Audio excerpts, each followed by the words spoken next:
క్రీస్తునందు దేవుని ప్రియులు పిల్లలైన మీ అందరికీ కూడా క్రీస్తు నామములో ఈ సాయంకాల సమయంలో ఆయన విలువైన నామం తరపున ఆహ్వానాన్ని పలుకుతున్నాను.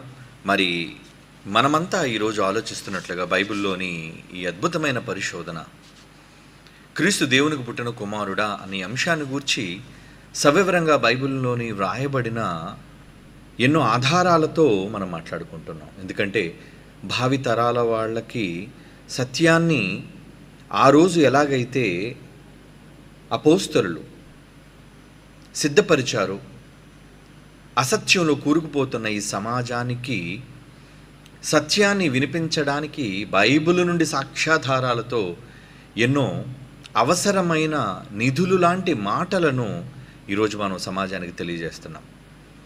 ఆత్మ కలిగిన వాళ్ళు అంగీకరిస్తారు, దురాత్మ కలిగిన వాళ్ళు దాన్ని తృణీకరిస్తారు.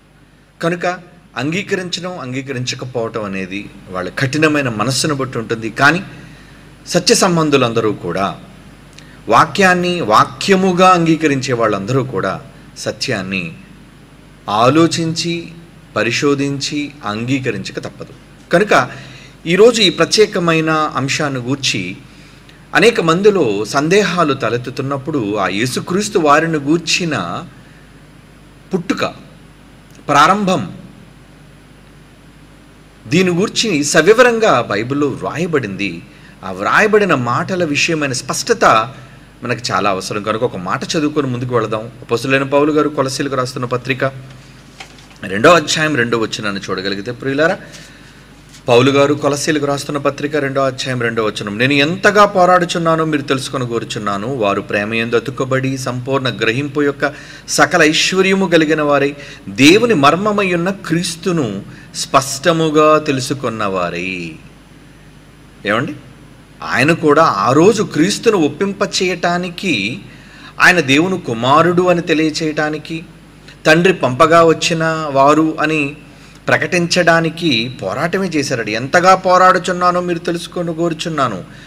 కనుక ప్రేమయందు దాన్ని అంగీకరించాలంటే ప్రేమయందు అతుకబడి సంపూర్ణ గ్రహింపు అంటున్నాడు. చూడండి, గ్రహింపు అంటే వ్రాయబడిన బైబిల్లోని మాటల యొక్క గ్రహింపు ఒకవేళ లేకపోతే, అది కూడా అరకొర గ్రహింపు కాదండి, సంపూర్ణ గ్రహింపు అంటున్నాడు. చూడండి, ఏదైనా సంపూర్ణంగా అర్థమైతేనే కదా భావం తెలిసేది. కేవలం అర్థాలను విడిచిపెట్టి అక్షరాలు దగ్గర మనం ఒకవేళ నిలబడిపోతే అవి అపార్థాలకు దారితీసి అసత్యంలోనికి మనం నెట్టేసే భయంకరమైన ప్రమాదం ఉంది. కనుక సంపూర్ణ గ్రహింపు యొక్క సకలైశ్వర్యము గలవారే, అదే ఐశ్వర్యం అంటున్నాడు. చూడండి, అంటే బైబిల్ని ఉన్నది ఉన్నట్లుగా సంపూర్ణంగా గ్రహించటం. అలాగే దేవుని మర్మమైన క్రీస్తుని స్పష్టముగా తెలుసుకున్నవారే. అసలు క్రీస్తు ఎవరు, ఆయనను గురించిన స్పష్టత కావాలి, క్లారిటీ. ఈరోజు చెబుతున్న వాళ్ళందరూ కూడా యేసుప్రభు దేవుడు, ఓకే, యేసుప్రభు దేవుడు, యేసుప్రభు దేవుడు చెబుతున్నారు, మంచిదే, అది నిజమే. కానీ ఆయన కేవలం దేవుడు మాత్రమేనా? అవును, దేవుడితో పాటు ఆయనకు మరికొన్ని లక్షణాలు ఉన్నాయి. ఏంటి ఆ లక్షణాలన్నవి కూడా గ్రహింపు కావాలది, సంపూర్ణమైన గ్రహింపు. మొదటి నుంచి నేను చెబుతూ వస్తున్నట్లుగా పాత నిబంధన అన్నది అసంపూర్ణమైన ఛాయారూపకమైనదైతే క్రొత్త నిబంధన సర్వసత్యములోనికి నడిపించేది. కనుక క్రైస్తవుడైన ప్రతి వ్యక్తి కూడా ఈరోజు న్యూ టెస్టమెంట్ అంటే సంపూర్ణ సత్యమైన క్రైస్తవుడు, సంపూర్ణ సత్యమైన నూతన నిబంధనను వాళ్ళు అమలులోనికి తీసుకోవాలి. అందులో వ్రాయబడిన మాటలను మాత్రమే నిర్ధారించుకోవాలి అనే విషయాన్ని తెలుసుకోవాలి. కనుక అలా తెలుసుకున్న వారే తమ హృదయములలో ఆదరణ పొందవలనని వారందరి కొరకు పోరాడుచున్నానంటున్నాడు. చూడండి, ఈరోజు మనం కూడా పోరాడుతున్నాం కదా. యేసుప్రభు ఎవరు, తండ్రికి ఏమవుతారనే విషయాన్ని చెప్పినందుకే కదా ఈరోజు మనల్ని శత్రువులుగా చూస్తున్నారు. చూసుకొనివ్వండి, పర్వాలేదు. కానీ కుండ బద్దలు కొట్టినట్లుగా బైబిల్లో వ్రాయబడిన విషయాలను మనం చాలా స్పష్టంగా ఈ సమాజానికి తెలియజేయవలసిన అవసరత మనకుంది. ఎందుకంటే చాలామంది క్రీస్తు విరోధులైన వాళ్ళు నమ్ముకున్న సిద్ధాంతాలు, బోధలు ఈరోజు అవి వణుకుతున్నాయి. అంటే వాళ్ళ పునాదులు వణుకుతున్నాయి. బైబిల్లో మనం చూపించే విషయాలు, దానికి జరిగిన కుట్రలు, సాక్ష్యాధారాలు చారిత్రాత్మకంగా మనం చూపిస్తున్నప్పుడు ఎక్కడ వాళ్ళ దగ్గరున్న జనాంగాలు గలిబిలి, వాళ్ళు ఎక్కడ సత్యాన్ని తెలుసుకొని తాము ప్రకటించినది అసత్యమని తమను విడిచిపోతారేమోనన్న భయం, వాళ్ళు నరకానికి పోతారన్న భయం వాళ్ళకి లేదండి. తాము కాచుకుంటున్న ప్రజలు, తాము కట్టుకున్న సంఘాలు, తమ అబద్ధాలను నమ్ముతున్న ప్రజలు ఎక్కడ తమల్ని వీడిపోతారేమోనన్న భయం ఎక్కువ మందిలో కనబడుతుంది. కనుక వారు ఏదో ఒక విధంగా మనం చెప్పే సత్యాలను అభ్యంతరపరచాలని వాళ్ళు ప్రయత్నిస్తున్నారు, చేసుకునే వాళ్ళు ప్రయత్నాలు. కానీ మనం సత్యం ప్రకటించక మానము. ఎందుకంటే దేవుడు రాయించాడు అంటే ఈ సంగతులు ఈ తరంలో కూడా మన ద్వారా ఈ సమాజానికి ప్రకటించాలి అని నిర్ణయం తీసుకున్నాడు. ఎందుకంటే దేవుడు అనుమతి లేకుండా ఏది జరగదండి, ఏది జరగదు. ఈరోజు ఏ రచ్చ జరిగినా, ఈరోజు ఏది జరిగినా, ఏ వివాదాస్పదమైనది కలిగినా అది దేవుని అనుమతితోనే జరుగుతుందని మర్చిపోకండి. కనుక మొదటి శతాబ్దంలో యేసుప్రభు వారికి ఉన్న గుర్తు ఏంటో తెలుసండి? వివాదాస్పదమైన వ్యక్తినా, ఆయనకు పడిన గుర్తు. వివాదాస్పదమైన వాళ్ళు అంటే ఆయన ఉంటే గొడవలు, ఆయన ఉంటే సమస్యలు, ఆయన ఉంటే అల్లరి. వివాదాస్పదమైన వ్యక్తిగా గుర్తుగానే నియమించబడ్డాడు అని లోకసువార్తలో రాయబడుతుంది. కనుక మనం ఆలోచించవలసిన విషయం ఏంటంటే యేసుక్రీస్తు వారు ఎలాగైతే వివాదాస్పదమైన వ్యక్తిగా ఉన్నారో ఆ సత్యాన్ని మనం చెబుతున్నాడు కూడా మనల్ని కూడా వివాదాస్పదులుగానే వాళ్ళు మారుస్తారు. మార్చుకునివ్వండి. మనం సత్యం పక్షాన నిలబడిన వాళ్ళం కాబట్టి ఈ సత్యం కోసం పోరాటం చేసి ఈ సత్యాన్ని దృఢంగా బలంగా ప్రజల మధ్య మనం నెలకొల్పవలసిన బాధ్యత, స్థిరపరచవలసిన బాధ్యత మనందరి మీద ఉంది. కనుక ఆ యేసు ప్రభువును గూర్చిన స్పష్టత మనం తెలుసుకోవాలి. ఓకే, ఇప్పుడు మనం ఆలోచిస్తున్నట్లుగా మనందరిలో ప్రశ్నలు మెదులుతున్నట్లుగా యేసుక్రీస్తు వారు నిజంగా పుట్టారా అంటే ఈరోజు చాలామంది పుట్టుక అనగానే ఆ పుట్టుక అన్న దాని గురించిన వివరణ అర్థం కాకుండా పోతుంది. పుట్టటం అంటే ఏంటి? అదేదో పెద్ద పాపంగా, ఏమండి, అదేదో పెద్ద నేరంగా, పుట్టుక అనేది ఏదో పెద్ద నీచమైనదిగా, ఏమండి వాళ్ళు ఎంచుకుంటున్నారు. మరి దానికి ఎక్కడ బైబిల్లో ఆధారం ఉందో నాకు తెలియదు. కానీ ఏమంటే నిజంగా పుట్టుకే ప్రమాదకరమైనది అయితే దేవుడు గర్భఫలము యెహోవా ఇచ్చు బహుమానం అన్నాడు. అంటే నిజంగా మన గర్భాలు పండడం, దేవుడు తన కుమారులను వారసులుగా మన గర్భాలలో ఇవ్వటం కూడా మనం పుట్టుక ద్వారానే వాళ్ళని కంటున్నాం. అది ఆయన బహుమానం అన్నాడు. అంటే పుట్టుకను వీళ్ళు ఎలా తీసుకుంటున్నారు అంటే అదేదో పెద్ద నీచమైన కార్యక్రమంగా, ఏమండి అదేదో ఒక పెద్ద పాపముగా పరిగణించబడి, కనుక యేసు ప్రభు పుట్టినవాడు కాడు అంటే పుట్టిన వాళ్ళందరూ దోషులా, పుట్టిన వాళ్ళందరూ నేరస్తులా, పుట్టిన వాళ్ళందరూ పాపులా అనే ఒక భయంకరమైన ఒక అబద్ధం ఏళ్ల తరబడి వాళ్ళ ఆలోచనలో సమాధి చేయబడిపోయి ఉందండి. కనుక దానిని పెకలించాలి అంటే దాన్ని ఇప్పటికే సమాజంలో చాలామందికి దాన్ని రుద్ది దాని తాలూకా మరి ఏమంటారు దాన్ని ప్రాపకం చేసి ఉన్నారు. కాబట్టి వాటన్నిటినీ ఈరోజు మనం కూకటి వేళ్లతో లాగేస్తున్నాం బయటికి. ఏమండి ఈరోజు మనం ఏంటంటే వేళ్ల తన్నిన దానిని మహావృక్షంగా మారిపోయిన అబద్ధాలను వేళ్లతో పెళ్ళగిస్తున్నాం మనం ఈరోజు. కనుక పెళ్ళగిస్తున్నాం కాబట్టి వాళ్ళందరిలో ఆ బాధ, వాళ్ళందరిలో ఆ వ్యతిరేకత, ఏమండి వాళ్ళందరిలోని దోషణ ఇవన్నీ ఉంటాయి. కాబట్టి ఏది ఏమైనా మనం మాత్రం సత్యాన్ని ప్రకటించవలసిన వాళ్ళముగా ఉన్నాము. కనుక పుట్టుక అనేది యేసుక్రీస్తు వారికి ఉందా లేదా అన్న విషయాన్ని మొదటి ఎపిసోడ్లోనే నేను చాలా స్పష్టంగా చెప్పడం జరిగింది. ఏంటది? హెబ్రీలకు రాసిన పత్రికలో దేవుడు అన్నాడు అంటే అది హెబ్రీ పత్రిక 1వ అధ్యాయంలో ఉన్న సారం కావచ్చు, హెబ్రీ పత్రిక 5వ అధ్యాయంలో ఉన్న సారం కావచ్చు, ఏమండి అపోస్తుల కార్యాలు 13వ అధ్యాయంలో ఉన్న సారం కావచ్చు. ఎక్కడెక్కడైతే ఆయన పుట్టుకను గురించి వ్రాయబడిందో, నేను కన్నాను అని వ్రాయబడిందో, వీటన్నిటినీ కూడా నూతన నిబంధనలో ఉన్న ఈ సర్వసత్యంతో కూడిన ఈ మాటలను వాళ్ళు అంగీకరించలేక వాళ్ళ బోధలు అబద్ధాలుగా మారిపోతున్నాయన్న భయంతో వాళ్ళు ఏం చేస్తున్నారంటే వెంటనే వాటిని వక్రీకరించే ప్రయత్నాలు చేస్తున్నారు. ఈ భాషలోని తప్పు, ఆ భాషలోకి వెళ్ళాలి. ఈరోజు భావం తెలిసిన వాళ్ళు ఏ భాషలో ఉన్నా సరే భావం అర్థమైతే అది భాషలో ఉన్న నేరమా లేదంటే అర్థం చేసుకోవటంలో ఉన్న పొరపాటు అనేది మనం సులువుగా గ్రహించగలం. కనుక మొదటి ఎపిసోడ్లోనే యేసుక్రీస్తు వారు కనబడిన వారు, తండ్రి కనగా వచ్చిన వారును క్రొత్త నిబంధనలో వ్రాయబడింది అంటే ఇది సర్వసత్యమైనది కాదా? పాత నిబంధనలో ఎక్కడా పుట్టుకను గూర్చి వ్రాయబడకపోయినా, ఎందుకంటే అది ఛాయ, అందులో సంపూర్ణత లేదు. అందులో నూతన నిబంధనలు ఇచ్చినట్లుగా పరిశుద్ధాత్మ దేవుని ద్వారా ఇంత చక్కటి సంపూర్ణ వివరణ పాత నిబంధనలో లేదు, ప్రవక్తల గ్రంథాలలోనూ లేదు. ఏమండి, వాళ్ళు పలికిన మాటలలోనూ రాసిన మాటలలో కూడా లేదు. కనుక నూతన నిబంధనను వీళ్ళు ఎందుకు తృణీకరిస్తున్నారు? ఏమండి, ఎందుకంటే వీళ్ళ యొక్క సిద్ధాంతాలకు భిన్నమైనవి నూతన నిబంధనలో ఉన్నాయి అని.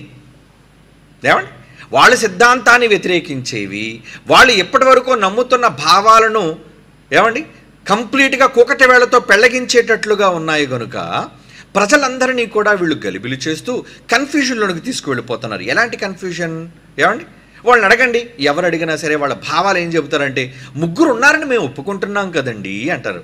అంటే అవును, ముగ్గురుగా ఉన్నారు అన్నప్పుడు మళ్ళా ముగ్గురు ఒక్క దేవుడేంటి? ముగ్గురు వ్యక్తులుగా వేరువేరుగా ఉన్నారన్నప్పుడు ముగ్గురు మూడు శక్తులు, ముగ్గురు మూడు వ్యక్తులు, ముగ్గురు విడివిడిగా ఉన్న వాళ్ళైతే మరలా ఒక్క దేవుడేంటి? అంటే వాళ్ళు చెప్పిన దానిలోని సారం అంటే ఈ ముగ్గురు విడిగా ఉన్న వాళ్ళు ఒక్కటిగా ఉన్నారు అన్న ఒక్క రెఫరెన్స్ వాళ్ళ దగ్గర ఉండదండి. అంటే ఒకవేళ ఏకమై ఉన్నారు అన్న దానికి చూపించిన దాని వివరణ ఇస్తాను ఈరోజు, మీరేం కన్ఫ్యూజన్ కాకండి. ఎందుకంటే బైబిల్లో ఏకము అన్న పదానికి కూడా అర్థం తెలియని వాళ్ళు ఏమండి ముగ్గురుగా ఉండి ఒక్క దేవుడై ఉన్నారు అంటే దేవుడు ఎప్పుడు కూడా ఒక్కడిగానే ఉంటాడు తప్ప దేవుళ్ళుగా ఉండకూడదు. ఒక్క దేవుడే మనకు ఉన్నాడు, ముగ్గురుగా ఉన్నా కూడా ముగ్గురు కూడా ఒక్క దేవుడే అనే పాత నిబంధనలోని దేవుడు రాయించిన మాటలు, నేను తప్ప వేరొక దేవుడు మీకు ఉండకూడదన్న విషయాలను వీళ్ళు పరిగణలోనికి తీసుకుని వెళ్ళి క్రొత్త నిబంధనలో యేసుప్రభు వారు పలికిన మాటలు, యేసుప్రభు వారు చెప్పిన స్పష్టమైన సంగతులు, వీటన్నిటినీ కూడా వీళ్ళు ఎదిరించడం ప్రారంభించారు. అంటే మనుష్య కుమారుడి ద్వారా చెప్పబడుతున్న మాటలను కూడా వీళ్ళు వ్యతిరేకిస్తున్నారు. అంటే వీళ్ళు సర్వసత్యాన్ని ఎదిరించేవాళ్ళు, వీళ్ళు సర్వసత్యాన్ని అంగీకరించని వాళ్ళు, వీళ్ళు తిరిగి మనల్ని మళ్ళీ క్రీస్తు విరోధులుగా వీళ్ళు చిత్రీకరిస్తున్నారు. ఏమండి, మనల్ని నేరస్తులుగా వీళ్ళు ప్రజలకు చూపిస్తున్నారు. అండ్ ప్రజలలో మనం నేరస్తులుగా కనబడినంత మాత్రాన మనకు తరిగిపోయేది ఏమీ లేదు. ఎందుకంటే పరలోకమందున్న తండ్రికి మనమంతా లెక్క అప్పచెప్పవలసిన వాళ్ళంగా ఉన్నాం. కనుక దేవుడు రాయించి ఇచ్చిన నూతన నిబంధనలోని ఈ విషయాలను గురించి మనం ఆలోచించాలి. కనుక ఆ వాక్య భావాలేంటో, అసలు యేసుప్రభు వారు పుట్టుకను గూర్చి ఏమండి ఏమని రాయబడిందో మనం ఒక్కసారి కొన్ని మాటల్లోనికి మనం వెళ్ళి చూద్దామండి. ఏమండి రైట్, ఇప్పుడు ఒక మాట మొదటగా మనం చదువుకొని ఆ తర్వాత మనం దేవుని యొక్క మాటల్లోనికి ఇంకా ముందుకు వివరణాత్మకంగా మనం తెలుసుకోవడానికి వెళదాం. ఇక్కడ సామెతల గ్రంథం ఆ రోజు మనం మాట్లాడుకోవడం మానేసి, ఎందుకంటే పాత నిబంధనలో ఉన్న విషయాన్ని కూడా వీళ్ళు వక్రీకరిస్తారు, ఎందుకంటే అది వాళ్ళకి భిన్నంగా వ్యతిరేకంగా ఉంది. కాబట్టి బైబిల్లో రాయబడిన పదజాలం, బైబిల్లో రాయబడిన అక్షరాలు ఇవన్నీ విరోధం, ఇవన్నీ వ్యతిరేకం, వీటి భావాలు తప్పు అన్నట్లుగా వీళ్ళు చిత్రీకరిస్తున్నారు. ఏమండి, కనుక ఇప్పుడు మనం సామెతల గ్రంథంలోని ఆ మాటలోనికి మనం వెళితే, సామెతల గ్రంథం 8వ అధ్యాయం చూడండి ఒక్కసారి. ఇదంతా కూడా జ్ఞానము జ్ఞానము జ్ఞానము జ్ఞానం అని రాయబడింది. ఈ జ్ఞానం అన్నది యేసుప్రభు కాదు. ఎందుకంటే జ్ఞానము అన్నదానికి ఏమంటే వీళ్ళు చెప్పే నిర్వచనాలు చాలా రకాలుగా ఉంటాయి. కానీ ఒకటి మర్చిపోకండి, ఎప్పుడు మనం ప్రపంచానికి బైబిల్ ద్వారా నేర్పించిన ఒక సూత్రం, బైబిల్కు బైబిలే సమాధానం అనే విషయాన్ని మనం చెప్పాం. అంటే ఒక బైబిల్లో రాయబడిన మాటకు బైబిల్లోని విషయాలనే మనం కోట్ చేయగలగాలి. కనుక ఇక్కడ సామెతల గ్రంథం ఏమండి 8వ అధ్యాయం 22వ వచనమును మనం చూడగలిగితే, పూర్వకాలమందు తన సృష్టి ఆరంభమున తన కార్యములలో ప్రథమమైన దానిగా యెహోవా నన్ను కలుగజేసెను. అనాది కాలము మొదలుకొని మొదటి నుండి భూమి ఉత్పత్తి అయిన కాలమునకు పూర్వము నేను నియమింపబడి తిని. ఏమండి, అలాగే 24వ వచనం, ప్రవాహ జలములు లేనప్పుడు, నీళ్లతో నిండిన ఓటలు లేనప్పుడు నేను పుట్టి తిని. ఈ మాట ఉంది కనుకనే యేసుప్రభువుకు చెందదు. ఎందుకంటే మరి వాళ్ళు పుట్టారు అనేది ఒప్పుకోరు కదా, ఎందుకంటే పుట్టడం అనేది బూతు వాళ్ళకి. ఏమండి, పుట్టడం అనేది పాపం వాళ్ళకి, పుట్టడం అనేది అది పెద్ద నేరం. మరి పుట్టుక పాపము, ఏమండి పుట్టుక అనేది పాపముగా వాళ్ళ దృష్టిలో పరిగణించుకుంటున్నారు. కాబట్టి యేసుప్రభు వారు పుట్టిన వాళ్ళు కాదు, ఎందుకంటే ఆయన చాలా పెద్ద నేరస్తుడు ఒకళ్ళు పుట్టినవాడైతే అనే ఒక దురాలోచన వాళ్ళలో ఉంది. కాబట్టి ఈ మాటను వాళ్ళు పుట్టి తిని అనే పదం ఇక్కడ రాయబడింది. కాబట్టి ఈ పుట్టాను అనే పదాన్ని వాళ్ళు అంగీకరించలేకపోతున్నారు. అలాగే ఏమండి ఇంకేమంటున్నాడు చూడండి 25వ వచనం, పర్వతములు స్థాపింపబడక మునుపు కొండలు పుట్టక మునుపు, భూమిని దాని మైదానంలో ఆయన చెయ్యక మునుపు, నేల మట్టిని రవంతి సృష్టింపక మునుపు నేను పుట్టి తిని. అంటే ఇన్నిసార్లు పుట్టి తిని అని అంటున్నాడంటే మొదటి నుంచి ఆలోచిస్తే జ్ఞానము ఘోషిస్తుంది అన్నాడు. అందుకే ఆ జ్ఞానం ఎవరని క్రొత్త నిబంధనలోనికి వచ్చి చెప్పాలి. క్రొత్త నిబంధన ఫుల్ఫిల్మెంట్. అందుకే మొదటి నుంచి చెబుతున్నాను, వీళ్ళు కేవలం పాత నిబంధనలో నిలబడి పాత నిబంధనలో అసంపూర్ణమైన విషయాలన్నిటినీ కూడా చూపించి ఇది నిజమైనది కాదు, ఏమండి దీని తాలూకు అర్థాలు వేరు అని చెబుతున్నారు. అలాంటప్పుడు బైబిల్లో ఆ పదజాలం అనేది వ్రాయడానికి వీలు లేదు, ఏమండి ఆ పదజాలం పుట్టాను అనే పదం ఎందుకు రాయాలి? ఇక తెలుగులో అక్షరాలు లేవా? ఏమండి వచ్చాను అని రాయొచ్చు, ఉన్నాను అని రాయొచ్చు. ఈ పుట్టుక అనే పదప్రయోగం జరిగిందంటే ఆదిమ హిబ్రూ భాషలోనైనా అది గ్రీకు భాషలోనైనా వ్రాయబడిన విషయాలు అలా ఉన్నాయి కనుక అందులో నుంచి ట్రూ ట్రాన్స్లేషన్ తెలుగు ఆదిమి హిబ్రూ గ్రీకు నుంచి డైరెక్ట్గా ట్రాన్స్లేట్ చేయబడింది కనుక మనము ఈ తెలుగు బైబిల్ను కూడా మనం ప్రాచీన ప్రతుల నుంచి తర్జుమా చేయబడింది కనుక భావం తప్పనంత వరకు దేనినైనా మనం అంగీకరించవచ్చు.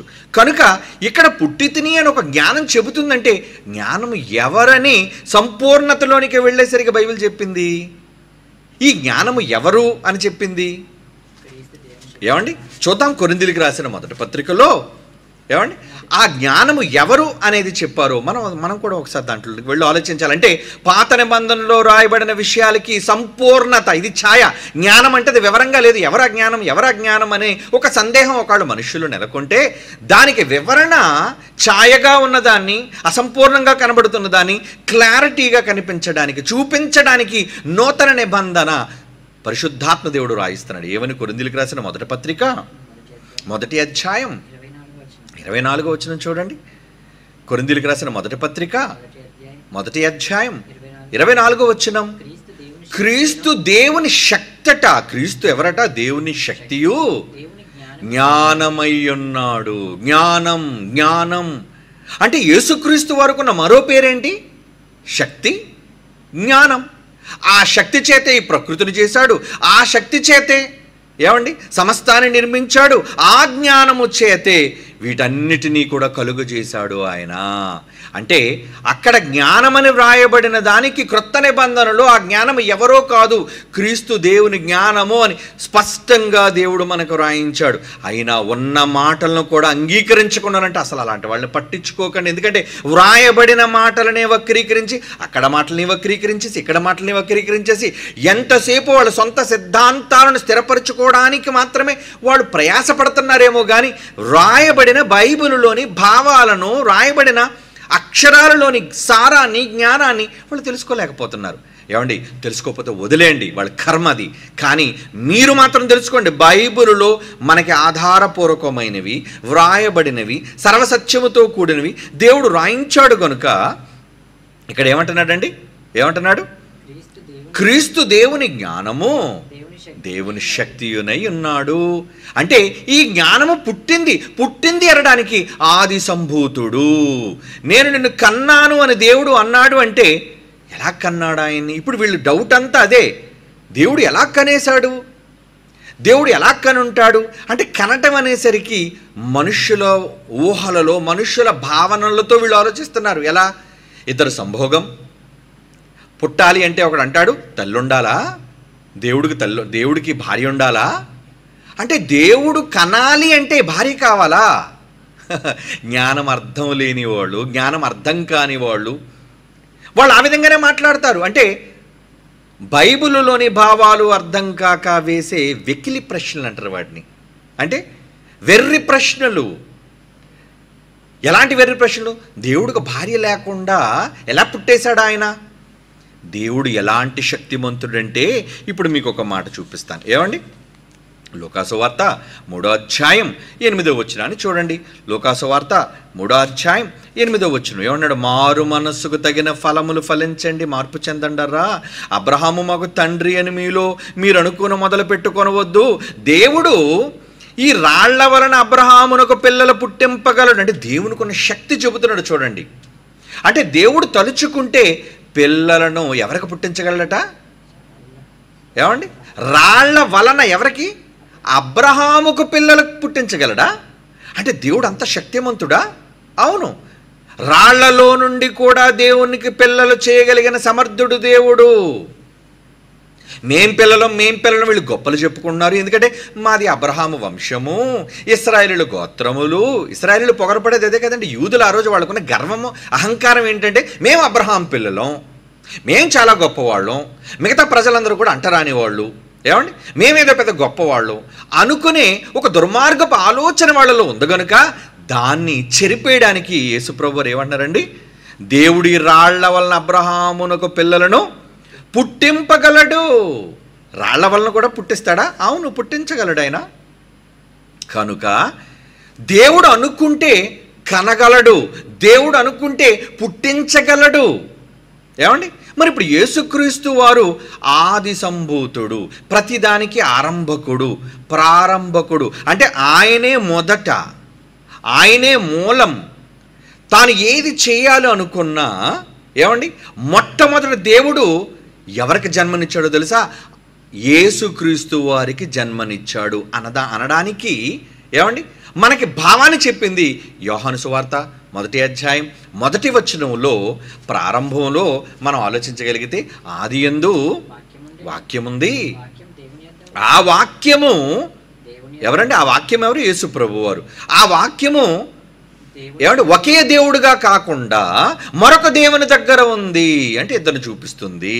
ఏమండి వీళ్ళందరూ ఇప్పుడు ఏమంటారంటే మేము ముగ్గురు దేవుళ్ళు లేరన్నామా, మేము ఒప్పుకుంటున్నాం కదా, కానీ ముగ్గురు దేవుళ్ళు మేము ఒప్పుకుంటున్నామని చెప్పుకొని చివరికి వచ్చి వీళ్ళు చెప్పే ఒక పనికిరాని మాట ఏంటంటే ఈ ముగ్గురు దేవుళ్ళు ఒక్క దేవుడుగా ఉన్నారు అనే అబద్ధాన్ని ప్రజల మధ్య చూపిస్తున్నారు. ఏమండి ముగ్గురు దేవుళ్ళుగా ఉన్నప్పుడు, ముగ్గురు వ్యక్తులుగా ఉన్నప్పుడు ముగ్గురుగా కనబడాలి, కానీ మళ్ళీ ముగ్గురు ఒకటవడం ఏంటి? ఎలా ముగ్గురు ఒకటిగా ఉన్నారనే దాని వివరణ ఎవరు వాళ్ళు? ఎలా ముగ్గురు ఒకటిగా ఉన్నారనేది మీరు సిద్ధాంతం, మీరు నమ్మి తీరాలి అంతే అంటారు. అంతే. బైబిల్ చూపించాలి. మనం ఏ మాట చెప్పినా దానికి ఆధారం, ప్రూఫ్ ఎక్కడ కనబడాలి? మనకి బైబిలులో కనబడాలి. అలాగే సంపూర్ణ సత్యంలోనికి వచ్చేసరికి ఇంకా స్పష్టంగా మనకు తెలియాలి. ఒకరా ముగ్గురా ఎలా ఉన్నారనే విషయాన్ని దేవుడు రాయించాడు మనకి. కనుక ఇక్కడ ఒక విషయాన్ని గురించి మనం ఆలోచించాలి. ఏంటది? యోహాను సువార్త 18వ అధ్యాయం యేసు ప్రభు వారు స్వయంగా చెబుతున్న మాట చూడండి. యోహాను సువార్త 18వ అధ్యాయం 37వ వచనం. యోహాను సువార్త 18వ అధ్యాయము 37వ వచనం. అక్కడ ఏమంటున్నాడు చూడండి. అందుకు పిలాతు నువ్వు రాజువా అని ఆయన అడుగుగా, అవును యేసు అంటున్నారు, నీవన్నట్టు నేను రాజునే. సత్యమును గూర్చి సాక్ష్యం ఇచ్చుటకు నేను పుట్టి తిని. సత్యమును గూర్చి అంటే సత్యాన్ని చెప్పడానికే నేను పుట్టి తిని. ఈ పుట్టి తిని అనే దాన్ని వీళ్ళు ఎలా వక్రీకరించేస్తాడు? భూమి మీద పుట్టాడంటారు. పుట్టాడు మేము ఒప్పుకుంటాం, మరి ఏమ గర్భం ద్వారా పుట్టాడు కనుక ఆ పుట్టుక అని వీళ్ళు అంటారు. ఏమంటే మరి ఈ పుట్టుకను గూర్చి మళ్ళీ దీన్ని ఏం వక్రీకరించకుండా ఈ పుట్టాడని చెప్తున్నప్పుడు మరి హెబ్రీ పత్రికలో రాయబడిన ఆ మాటను ఎందుకు వీళ్ళు పుట్టాడని దాన్ని అంగీకరించరు? అంటే ఇక్కడొక వేరే పుట్టుక, అక్కడొక పుట్టుక. ఈ పుట్టుకేంటి, ఆ పుట్టుకేంటి? అంటే వీళ్ళకి అనుకూలంగా ఉన్న దగ్గర మాత్రం ఒక పుట్టుక, వీళ్ళకి ప్రతికూలంగా ఉన్న దగ్గర మాత్రం ఆ పుట్టుక వేరట, అది పుట్టుక కాదట. అంటే చూసారా, వాక్యములో ఉన్న విషయాలను గురించి వీరు ఆలోచించకుండా ప్రజలను ఎలా తప్పుత్రోవ పట్టించడానికి ప్రయత్నం చేస్తున్నారు. సత్యమును గురించి సాక్ష్యం ఇచ్చుటకు పుట్టి తిని అనే మాట ముందు చెప్పి ఇందు నిమిత్తమే ఈ లోకమునకు వచ్చి తిని. ముందు పుట్టాడా వచ్చాడా? ఇక్కడ ఏమని రాయబడింది చెప్పండి?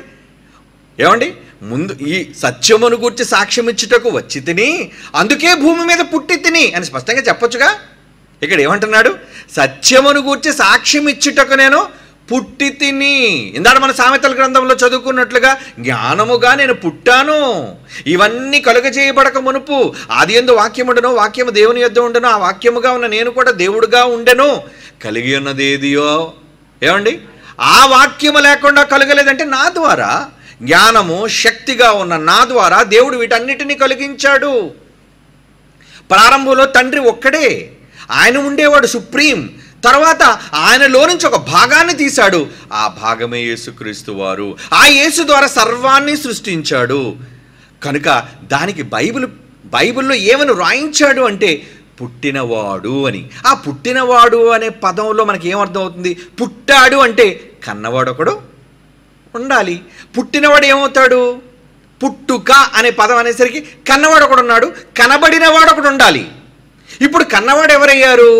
తండ్రి అయ్యాడు, కనబడిన వారెవరయ్యారు? యేసు ప్రభు వారయ్యారు. అంటే తండ్రి, కుమారుడు. అదే కదా నూతన నిబంధనలో రాయబడిన ఎన్నిసార్లు యేసుక్రీస్తు వారు చెప్పిన మాటల్లో, సువార్తల్లో కావచ్చు, పత్రికల్లో రాయబడిన మాటలు కావచ్చు, తండ్రిని తండ్రిగా, కుమారుని కుమారునిగా ఎందుకు వీళ్ళు చెబుతున్నారు? పరిశుద్ధాత్మ దేవుడు ఎందుకు రాయిస్తున్నాడు? ఇంత వివరణాత్మకంగా పాత నిబంధనలో రాయబడకపోయినా, ఎందుకంటే ఛాయ్ కదా, అక్కడ ఫుల్ క్లారిటీ ఇవ్వలేదు. కానీ సర్వసత్యం వచ్చేసరికి పుట్టాడు, ఆ పుట్టుక తండ్రి వలన పుట్టినవాడు. అదే అంటున్నాడండి. ఇక్కడ ఏమంటున్నాడు? సత్యమును గురించి సాక్ష్యం ఇచ్చుటకు నేను పుట్టాను అంటున్నాడు. ఏమండి? అంటే భూమి మీదకు పుట్టాడా, ఈయన వచ్చాడా? భూమి మీద యేసు ప్రభువుకు జరిగింది పుట్టుక రాక? మీరు చెప్పండి. రాక అని మనం ఎలా చెప్పగలం? అసలు నేను అబ్రహాము పుట్టక మునిపే ఉన్నాను అన్నాడు. కనుక భూమి మీద యేసు ప్రభు పుట్టలేదు. క్రీస్తు నేడు మన కొరకు పుట్టెను ఏమండి అనేది వీళ్ళు అనుకున్నా, నిజానికి ఆయన ఏం చెప్పాడంటే, నేను ఈ లోకములోనికి వచ్చి తిని, ఎందుకంటే నేను లోకము పుట్టక మునిపే ఉన్నాను, అబ్రహాము పుట్టక మునిపే నేను ఉన్నాను. మొదటి నుంచి ఏమండి ప్రథమమైన దానిగా యెహోవా నన్ను కలుగజేశాను, నన్ను చేశాడు ఆయన, నన్ను పుట్టించాడు ఆయన అనే వివరణ ఆయన ఇస్తూ ఈయన ఏమంటున్నాడు ఇక్కడ? సత్యమును గూర్చి సాక్ష్యం ఇచ్చుటకు నేను వచ్చి తిని అనలేదు, పుట్టి తిని. అంటే యేసుప్రభు వారు స్వయంగా నేను పుట్టాను అన్న విషయాన్ని చెప్పినా వీళ్ళు అంగీకరించరు, సత్యమును సత్యముగా గ్రహించరు. ఇందు నిమిత్తమే కదా ఈ లోకమునకు వచ్చి తిని. ఒకవేళ వీరు అనుకుంటున్నట్లుగా యేసుప్రభు భూమి మీద పుట్టాడు అనుకోండి, అంటే ముందు లేడా? పుట్టుక అంటే ప్రారంభం. ఈ ప్రారంభం ఆయన ఆది సంభూతుడు. ఆది సంభూతుడు అంటే ఎప్పటి నుంచి ఉన్నవాడు ఆయన? లోకాలు కలుగజేయక మునుపు నుంచి ఆయన ఏమై ఉన్నాడండి? ఆయన ఉన్నవాడు, ఆయన పుట్టినవాడు ఆయన. ఏమండి?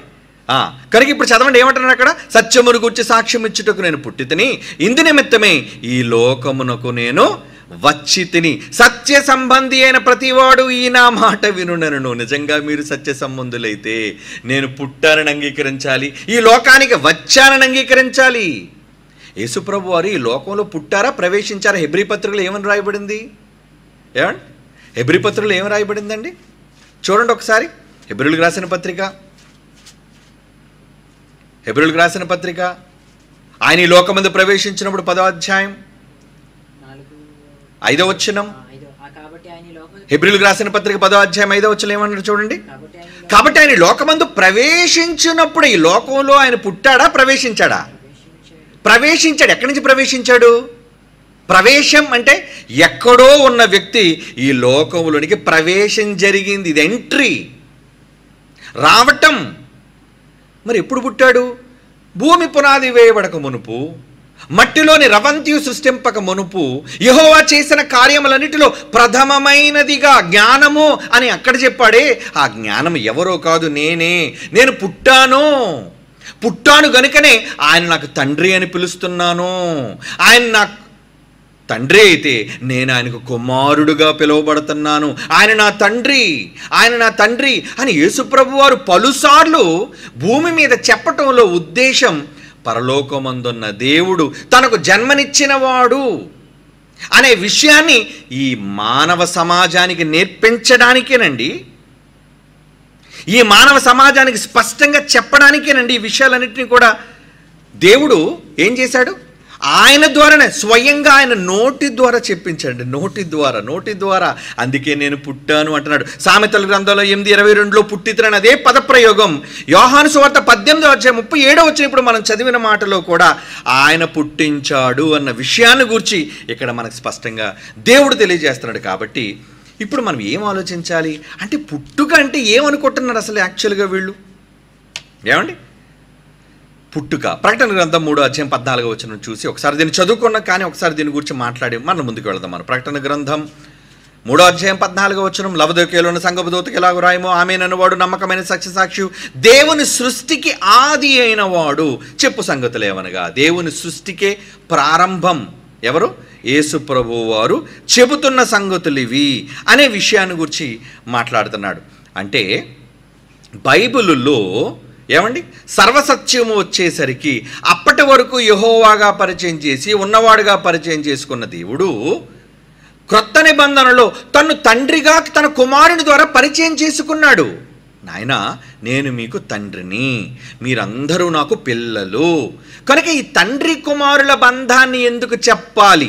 ఈ రిలేషన్స్ గురించి ఆలోచిద్దామండి. రిలేషన్స్ గురించి, ఎందుకంటే తండ్రి అనగా కుమారుడు అనగా ఏంటి? రెండు ఒక ఫ్యామిలీ, కుటుంబం అనే పదం కూడా గతంలో నేను మీకు చెప్పాను. పరలోకమందున్న కుటుంబం, ఆ కుటుంబానికి కూడా తండ్రి ఎవరు అన్నది కూడా మీకు చెప్పాను. బైబిల్ ఎఫ్సి పత్రిక 3:14 మనం చదువుకున్నాం. పరలోకమందున్న ఒక కుటుంబం ఉంది. ఆ కుటుంబంలో ఏమండి 2 కుమారులు ఉన్నారు. ఆ 2 కుమారులు, ఒక కుమారుడేమో జ్యేష్ఠ కుమారుడు యేసుప్రభు వారు, మరొక సమానమైన కుమారుడు ఏమండి రెండో కుమారుడు జ్యేష్ఠపుత్రుడు తర్వాత పుట్టిన కుమారుడు పరిశుద్ధాత్మ దేవుడు. ఏమండి కనుక వీళ్ళిద్దరూ ఒక కుటుంబం అయితే తండ్రికి వీళ్ళకు కూడా తండ్రి ఎవరు? పరలోకమందున్న దేవుడు ఎవరవుతాడు? ఏమండి తండ్రి. ఆ కుటుంబానికి తండ్రి, మనకు కూడా తండ్రి అనే వివరణ మీకు గతంలో నేను ఇవ్వడం జరిగింది. అంటే అసలు ఈ ఫ్యామిలీ రిలేషన్ మనకి ఎందుకు చెప్పాలి? ఏమండి నిజంగా దేవుడికి మనకి ఉన్న సంబంధం వేరే ఏ ఇతర సంబంధం అయితే దాన్నే స్పష్టంగా చెప్పొచ్చు కదా. మనం ఒకవేళ బానిసలేం అనుకోండి, లేదంటే కేవలం మనం కలుగు చేయబడిన సృష్టి అనుకోండి. ఏమండి వీళ్ళు చాలామంది ఏమన్నారంటే ఈ మధ్యన కొత్త రకమైన ఒక భయంకరమైన ఒక అబద్ధాన్ని, బైబిల్గా భిన్నమైన బోధన ఏమని నేర్పిస్తున్నారంటే మనం చివరకు పిల్లలు కూడా కాము, కేవలం మనం సృష్టి చేయబడిన వాళ్ళం మాత్రమే. అంటే ఏదో జంతువుల కంటే కాస్త మనం జ్ఞానం కలిగిన వారమే తప్ప మనం మాత్రం దేవునికి పుట్టిన వాళ్ళము కాదు అనే విషయాన్ని వీళ్ళు మాట్లాడుతున్నారు. ఏమండి మరి దానికి సంబంధించి ఒక విషయాన్ని కూడా మనం ఆలోచించాలి. యోహాను సువార్త 1:12 చూడండి. యోహాను సువార్త 1 అంటే పుట్టుకంటే వీళ్ళు ఏదో పాపం అనుకుంటున్నారు. ఏమండి కనటం అంటే ఏదో పెద్ద నేరం అనుకుంటున్నారు. కాబట్టి అసలు మనం ఎవరు పుట్టలేదు అంటే, పుట్టలేదంటే మనం ఎవరో పిల్లలం కాదా? మరి ఇప్పుడు దేవుడికి మనకున్న రిలేషన్ ఏంటి? మరి బైబిల్ ఏం చెప్తుందో ఒకసారి చూసి ముందుకు వెళ్దాం. యోహాను సువార్త 1:12 బైబిల్లో చాలా మాటలు ఉన్నాయి, కానీ ఇక్కడ ఏమంటున్నాడు చూడండి. తన్ను ఎందరు అంగీకరించిదిరో వారందరికీ అనగా తన నామమందు విశ్వాసం ఉంచే వారికి దేవుని పిల్లలగుటకు అధికారం అనుగ్రహించను. మనమట ఎవరం అవుతున్నామట? దేవునికి పిల్లలు. పిల్లలు అనగా కన్నవారు ఉంటేనే కదా పిల్లలు అనే పదప్రయోగం జరుగుతుంది. పిల్లలను ఎవరంటారు చెప్పండి? కన్నవాళ్లే తాము కనిన వారిని చూసి పిల్లలు అంటారు. రోడ్డున పోయే వాళ్ళందరినీ పిల్లలు అంటారా? మీరు అనరు. కనుక ఇక్కడ మనల్ని గురించి దేవుని పిల్లలగుటకని అధికారికం అనుగ్రహించను. 13 వారు దేవుని వలన పుట్టిన వారే. చివరికి మన దగ్గరకు వచ్చేసరికి యేసు ప్రభు కోసం ఎలాగైతే పుట్టుక చెబుతున్నాడో, మన దగ్గరకు వచ్చేసరికి నాయన మీరు కూడా దేవుని వలన పుట్టిన వారే అంటున్నాడు చూడండి. అంటే దేవుని వలన పుట్టిన వాళ్ళం మనం. దేవుడు మనల్ని కన్నాడు. యేసు ప్రభువుని ఎలాగైతే కన్నాడో మనల్ని కూడా ఏం చేశారంటే ఆయన కన్నాడు, మనల్ని కూడా పిల్లలుగా చేసుకున్నాడు. అందుకే అందరికీ తండ్రి అయిన దేవుడు ఒక్కడే, అందరికీ తండ్రి. ఈ మాట యేసు ప్రభు వారు కూడా ఒప్పుకున్న సంగతి మీకు తెలుసు. యేసు ప్రభు వారు ఏమన్నారు? భూమి మీద ఎవరికి తండ్రి అని పేరు పెట్టద్దు, అందరికీ ఒక్కడే తండ్రి, నేను మాత్రం కాదు. ఎందుకంటే అప్పటికి ఈయన భూమి మీద ఉన్నాడు కదండి. ఒకళ్ళు నన్ను తండ్రి అనుకుంటారేమో, ఏమండి ఆయన పరలోకమందున్నాడు అని స్పష్టంగా చెప్పడం జరిగింది. ఈ మాట కూడా నేను గత ఎపిసోడ్లో మాట్లాడడం జరిగింది. కనుక ఒక తండ్రి అనే వ్యక్తి ఒక మూలం. తండ్రి అనగానే ఆ తండ్రి అనే పదానికి ఏంటో తెలుసా అండి? కన్నవాడే తండ్రి అవుతాడు. ఏమండి కన్నవాడే తండ్రి అవుతాడు. మరి కన్న ఆయన నుంచి వచ్చిన వాళ్ళు ఏమవుతారు? పిల్లలే అవుతారు కదా. తండ్రి నుంచి రావటం, తండ్రిలో నుంచి బయటికి రావటం, వాళ్ళు ఏమవుతారు చెప్పండి? పిల్లలు ఎవరా? ఏమండి ఈరోజు భూమి మీద అంటే బైబిల్ మనకు అర్థమయ్యే భాషలో రాయబడింది కాబట్టి మనం ఏదైతే ఈ సమాజంలో మనం అనుబంధాలు బంధాలు కలిగి ఉన్నామో, నిజానికి రిలేషన్స్, ఈ బంధాలు కూడా బైబిలే నేర్పించింది మనకి.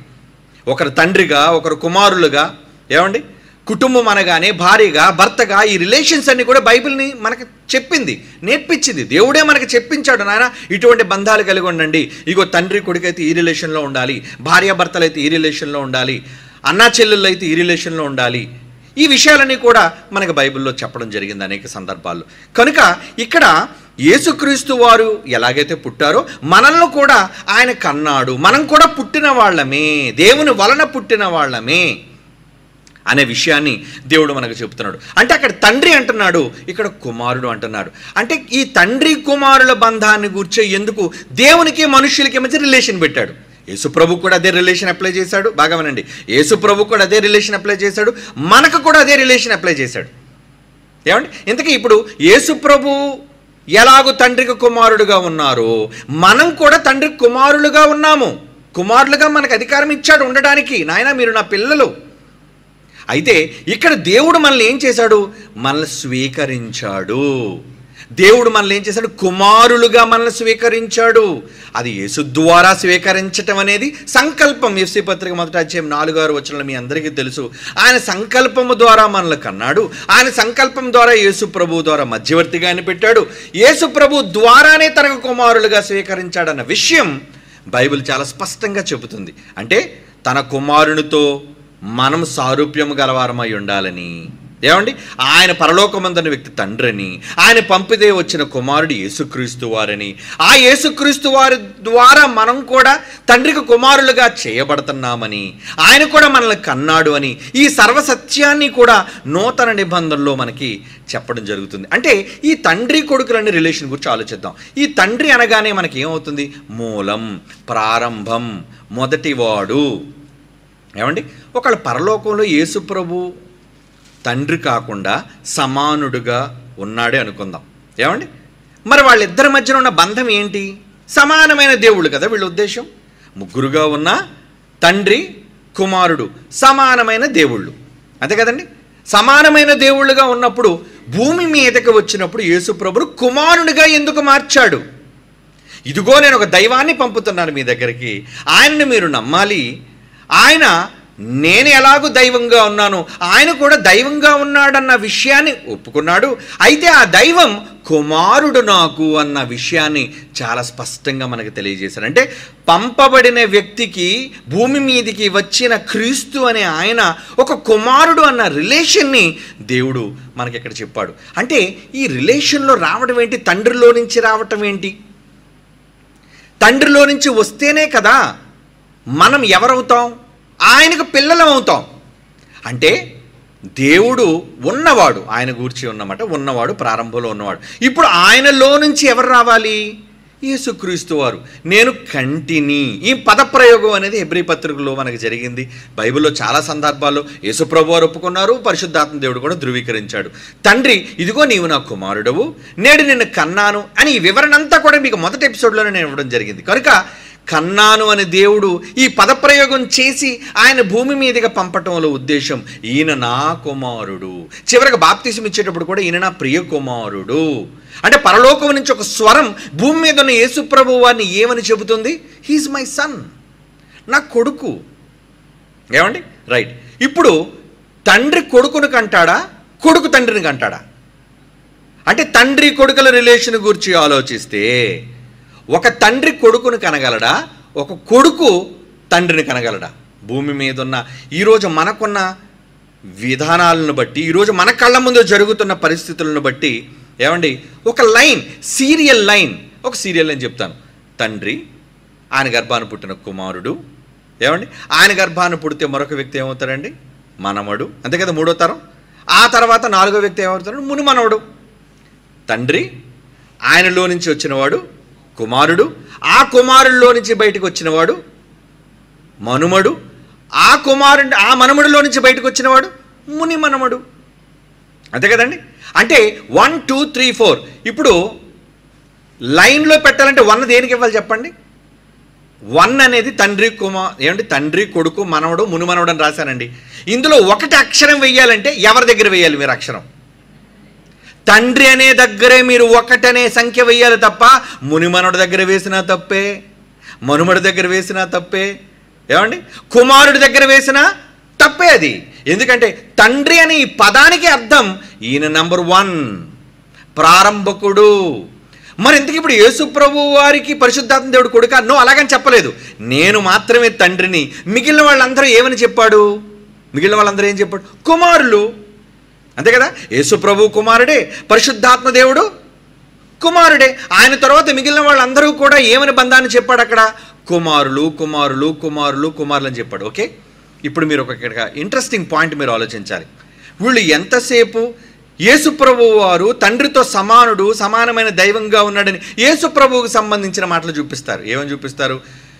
సమానముగా ఉండుట విడిచిపెట్టకూడని భాగ్యమని ఎంచుకోలేదు కాబట్టి యేసు ప్రభు దేవునితో సమానంగా ఉన్నాడు. అవును, సమానంగా దేవుడు తన కుమారుని తనతో పాటు కూర్చోబెట్టుకున్నాడు, సమానంగా ఉండడానికి అధికారం ఇచ్చాడు అన్నది నిజం.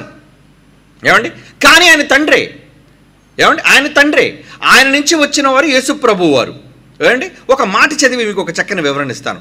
కొరింథీయులకు రాసిన మొదటి పత్రిక 8వ అధ్యాయం, జాగ్రత్తగా చదవండి ఈ మాట. కొరింథీయులకు రాసిన మొదటి పత్రిక, పౌలు గారు రాస్తున్నారు, నూతన నిబంధనలో సర్వసత్యంలో ఈ మాట మీరు వినాలి. కొరింథీయులకు రాసిన మొదటి పత్రిక 8వ అధ్యాయం 5వ వచనం నుంచి చదువుతున్నాను చూడండి. కొరింథీయులకు రాసిన మొదటి పత్రిక 8వ అధ్యాయం 5వ వచనం, ఆకాశమందైనను భూమి మీదైనను దేవతలను బండి వారు ఉన్నను మనకు ఒక్కడే దేవుడున్నాడు. మరలా చెప్తున్నాను చూడండి, పాత నిబంధనలో ఏదైతే దైవత్వం గురించి చెబుతున్నాడో క్రొత్త నిబంధన కూడా దాన్ని అంగీకరించింది. ఏమని? ఒక్క దేవుడే, ఒక్కడే మనకి దేవుడున్నాడు. ఈ మాట కదా పాత నిబంధనలో కూడా ఉంది. దేవుడు ఒక్కడేనా? అవును. నేను తప్ప వేరొక దేవుడు మీకు లేడు. కనుక ఇక్కడ కూడా ఏమన్నాడు? ఒక్కడే దేవుడున్నాడు. ఆయన తండ్రి అంటున్నాడు. చూడండి ఎంత క్లారిటీ అంటే, పరిశుద్ధాత్మ దేవుడు నూతన నిబంధనలో సర్వసత్యములో దేవుడు అనగానే ఆయనకున్న మరొక అర్థం ఏంటంటే తండ్రి అంటున్నాడు. చూడండి, లేదా ఈ పదప్రయోగం ఎందుకు, దీని వివరణ ఎందుకు ఇవ్వాలి? అందరికీ ఒక్క దేవుడే అన్నప్పుడు, దేవుడు ఒక్కటిగా యూనిటీగా ఉన్నప్పుడు, ఒక్కడే ఉన్నప్పుడు, ఎందుకంటే వీళ్ళు చేసే మాయ ఏంటంటే ముగ్గురుగా ఉన్నారు, ముగ్గురు ఒక్క దేవుడే ఉన్నారంటాడు. ఏమండి? కనుక ఇక్కడ ఏమంటున్నాడు చూడండి, ఆయన మనకు ఒక్కడే దేవుడున్నాడు, ఆయన తండ్రి, ఆయన నుండి అన్నాడు. చూడండి, ఆయన నుండి, దేవుని నుండే, తండ్రి నుండే. దేవుడు అంటే మళ్ళీ చాలామంది దేవుళ్ళు ఉన్నారు కాబట్టి మళ్ళీ కన్ఫ్యూజన్ కాబట్టి ఎవరు? తండ్రి అయిన దేవుడు, ఆయన తండ్రి అని వెంటనే చెప్తున్నాడు. చూడండి, ఆయన నుండి సమస్తమును కలిగను, ఆయన నిమిత్తము మనమున్నాము. సమస్తము ఏది కలిగినా దేని వల్ల కలిగిందండి? ఆ తండ్రే మూలం. అంటే యేసుప్రభు వారు చేసిన సమస్తం, యేసుప్రభు వారు నిర్మించిన, యేసుప్రభు వారి ద్వారా సమస్తం నిర్మించడానికి శక్తి, అధికారం ఎవరివ్వగా వచ్చింది ఆయనకి? నా అధికారం కాదు, తండ్రి నా ద్వారా చేశాడు ఇవన్నీ అని యేసుప్రభు వారు ఒప్పుకున్నారు ఆయన. కనుక ఇక్కడ ఏమంటున్నాడు చూడండి, ఆయన నిమిత్తం మనమున్నాము, మరియు మనకు ప్రభు ఒకడున్నాడు. ప్రభు అంటే రాజు, ప్రభు అంటే రాజే కదండి, లార్డ్. ఏమండి? మనకి ప్రభు ఒకడున్నాడు, ఆయన యేసుక్రీస్తు. ఏమండి? ఒక దేవుని గురించి చెప్పాడు. ఆ దేవుడు ఎవరనుకోవాలి మీరు? తండ్రి అని అనుకోవాలి. మరియు మనకు ప్రభు ఉన్నాడు, ఆ ప్రభు ఆయన యేసుక్రీస్తు, ఆయన ద్వారా సమస్తము కలిగింది. ఇది కూడా క్లారిటీ ఇచ్చాడు. అంటే యేసు ప్రభు వారు సమస్తమును చేయగలిగారంటే యేసు ప్రభు వారిని అధికారం ఇచ్చి చేయించింది ఎవరు? తండ్రి, మూలకర్త. అందుకే తండ్రి అనే పదప్రయోగం చేస్తాను చూడండి. తండ్రి అనగానే ఏ స్థానంలో పెట్టాలి ఆయన్ని? చెప్పండి. తండ్రి అనగానే ఏ స్థానంలో పెట్టాలి? నెంబర్ 1. కొడుకు అనగానే సెకండ్లోనే ఉంటాడు ఎప్పుడు కొడుకు. ఏమండి? తండ్రి అనగానే మొదటి స్థానం, కొడుకు అనగానే రెండవ స్థానం. ప్రపంచంలో ఎవడైనా కొడుకు నెంబర్ 1 అని తండ్రి అని 2 వేశాడు అనుకోండి, వాడిని ఏమనాలి? ఏమండి? పిచ్చోడాడు. అంటే కనీస జ్ఞానం లేనివాడు కూడా, ఏమండి, సంబంధాలు తెలియని వాడు కూడా. ఈరోజు రిలేషన్స్ ఎందుకు పెట్టాడు దేవుడు? తండ్రి కుమారుడు అని ఎందుకు చెబుతున్నాడు? ఈ రిలేషన్స్ మనుష్యుల మధ్య ఉన్నాయి, జంతువుల మధ్య లేవండి. జంతువుల్లో భార్య భర్తలు, తండ్రి కుమారుడు, మనవడు మనవరాలు, వీళ్ళు ఉండవు. అవి జంతువులు, పశువులవి. ఏమండి? వాటిలో బంధాలు లేవు. కానీ ఎవరిలో బంధాలు పెట్టాడు దేవుడు? తన స్వరూపమందు చేశాడే. అప్పటికి లోకంలో ప్రారంభానికి వెళితే అండి ఆయన చాలా చేసేసాడు. ఏం చేసేసాడు?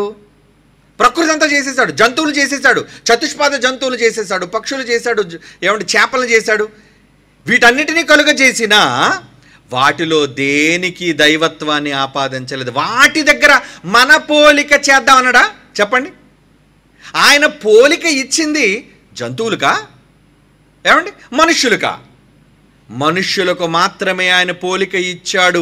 అంటే సర్వానికి మూలం తండ్రిగా ఆయన ఉండి, ఇక్కడ ఈ వివరణ చూడండి ఎంత చక్కగా వివరణగా అరటిపండు ఒలిచినట్లుగా చెబుతున్నాడు.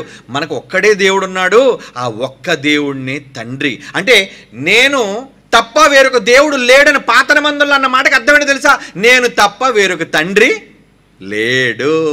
అది పాత నిబంధనలు అన్నమాట. నాయన తండ్రి అని ఎవరిని పిలవకండి, తండ్రిని అని ఎవరిని అనకండి. ఏమండి? ఒకవేళ పాత నిబంధనలో ఒకవేళ మీరెవరు దేవుడు ఒక్కడే అనుకుంటే 82 కీర్తనలో మొదటి వచనంలోని 6వ వచనంలో దైవాల గురించి ఎందుకు మాట్లాడుతున్నాడు? ఏమండి? ఒక్కడే దేవుడు అయి ఉంటే, బాగా వినండి, ఒక్కడే దేవుడు, నేను తప్ప వేరొక దేవుడు ఉండకూడదు అని అంటే అదే దేవుడు ఏమని మాట్లాడుతున్నాడు? 82 కీర్తన మొదటి వచనం చూడండి. ఇప్పుడు 82 కీర్తన మొదటి వచనం ఏమని రాయబడుతుంది అక్కడ? ఎవరు మాట్లాడుతున్నట్లుగా ఉంటుంది చూడండి అక్కడ. త్వరగా ఎవరు మాట్లాడుతున్నట్లుగా ఉంది అక్కడ? 82వ కీర్తన మొదటి వచనం. దేవుని సమాజములో, ఈ సమాజం ఎవరిది? దేవునిదది. దేవుని సమాజములో దేవుడు నిలుచున్నాడట, తండ్రి అయిన దేవుడు అక్కడ. అంటే పాత నిబంధనలో అక్కడ తండ్రిని రాయబడిపోయిన, కొత్త నిబంధనలోకి వచ్చేసరికి దేవుడు ఒకడు ఉన్నాడు, ఒక్కడే దేవుడు, ఆయన మనకు తండ్రి. వివరణ ఇచ్చాడు. అంటే దేవుని సమాజంలో దేవుడు నిలుచున్నాడు, దైవముల మధ్య ఆయన తీర్పు తీర్చుచున్నాడు. ఈ దైవములు ఎవరు? ఏమండి? ఒక్క దేవుడే ఒక్క దేవుడే ఒక్క దేవుడని నిలబడిపోయే వీళ్ళు ఒక్కడే కాదు, చాలా దైవాలు ఉన్నారు. ఎంతమంది దైవాలు ఉన్నా తండ్రి ఎవరు? 1, ఒక్కడే ఉంటాడు. తండ్రి అయిన దేవుడు ఎప్పుడు నంబర్ 1 ఆయన, అందుకే సుప్రీం. మరి మిగతా వాళ్ళందరూ ఆయన కడుపును పుట్టిన పిల్లలండి, వాళ్ళ దైవాలు కారా? ఏమండి? అవుతారు. అంటే ఒకవేళ దీన్ని ఎలా వక్రీకరించి తిప్పేసినా, ఎందుకంటే తిప్పేస్తారు వీళ్ళు, ఎలాగైనా వక్రీకరించి దైవాలు అనేసరికి అసలు దైవము అంటేనే దేవుడా కాదా దాని అర్థం? ఏమండి? దైవం అంటే మరి ఈ దైవాలు ఎవరు? దేవుడే ఒప్పుకున్నాడు. దేవుడు తన సమాజంలో నిలబడి దైవముల మధ్య తీర్పు తీర్చి, 6వ వచనం ఎవరా దైవాలు చెప్తాడు చూడండి. కిందకు వచ్చేసరికి 6వ వచనం వివరణ ఇచ్చాడు. మీరు దైవములని. ఎందుకు మీరు దైవాలు తెలుసా? మీరందరూ సర్వోన్నతుని యొక్క దేవుని కుమారులు, కొడుకులు. మీరు కొడుకులు నాయన, కొడుకులు మీరు అని నేనే కదా సెలవిచ్చాను. ఈ మాట పలుకుతుంది ఎవరు చెప్పండి? నేను ఒక్కడనే దైవం, నేను తప్ప వేరొక దైవం ఉండకూడదంటే తండ్రిగా నన్ను తప్ప ఎవరిని మీరు గుర్తించడానికి వీల్లేదు. అది పాత నిబంధనలోని అర్థం. అదే మాట యేసుప్రభువారు వచ్చి అందరికీ ఒక్కడే తండ్రి, ఆయన పరలోకమందున్నాడు కనుక ఆయన చెప్పిన మాట కానీ యేసుప్రభువారు నూతన నిబంధనలు ఒప్పుకుంటున్న మాట కానీ ఎక్కడ క్లాష్ అవ్వలేదు. చూసారా? సర్వసత్యం. బైబిల్ ఎప్పుడు కూడా ఒక మాటను మరొక మాటని విభేదించదు. ఒక్క దేవుడు, మనకు వేరో దేవుడు ఉండకూడదు అనేసి అంటే ఇక్కడ మాట్లాడుతున్న దైవాలు ఎవరో? ఆయన పిల్లలైన వారు దైవాలు.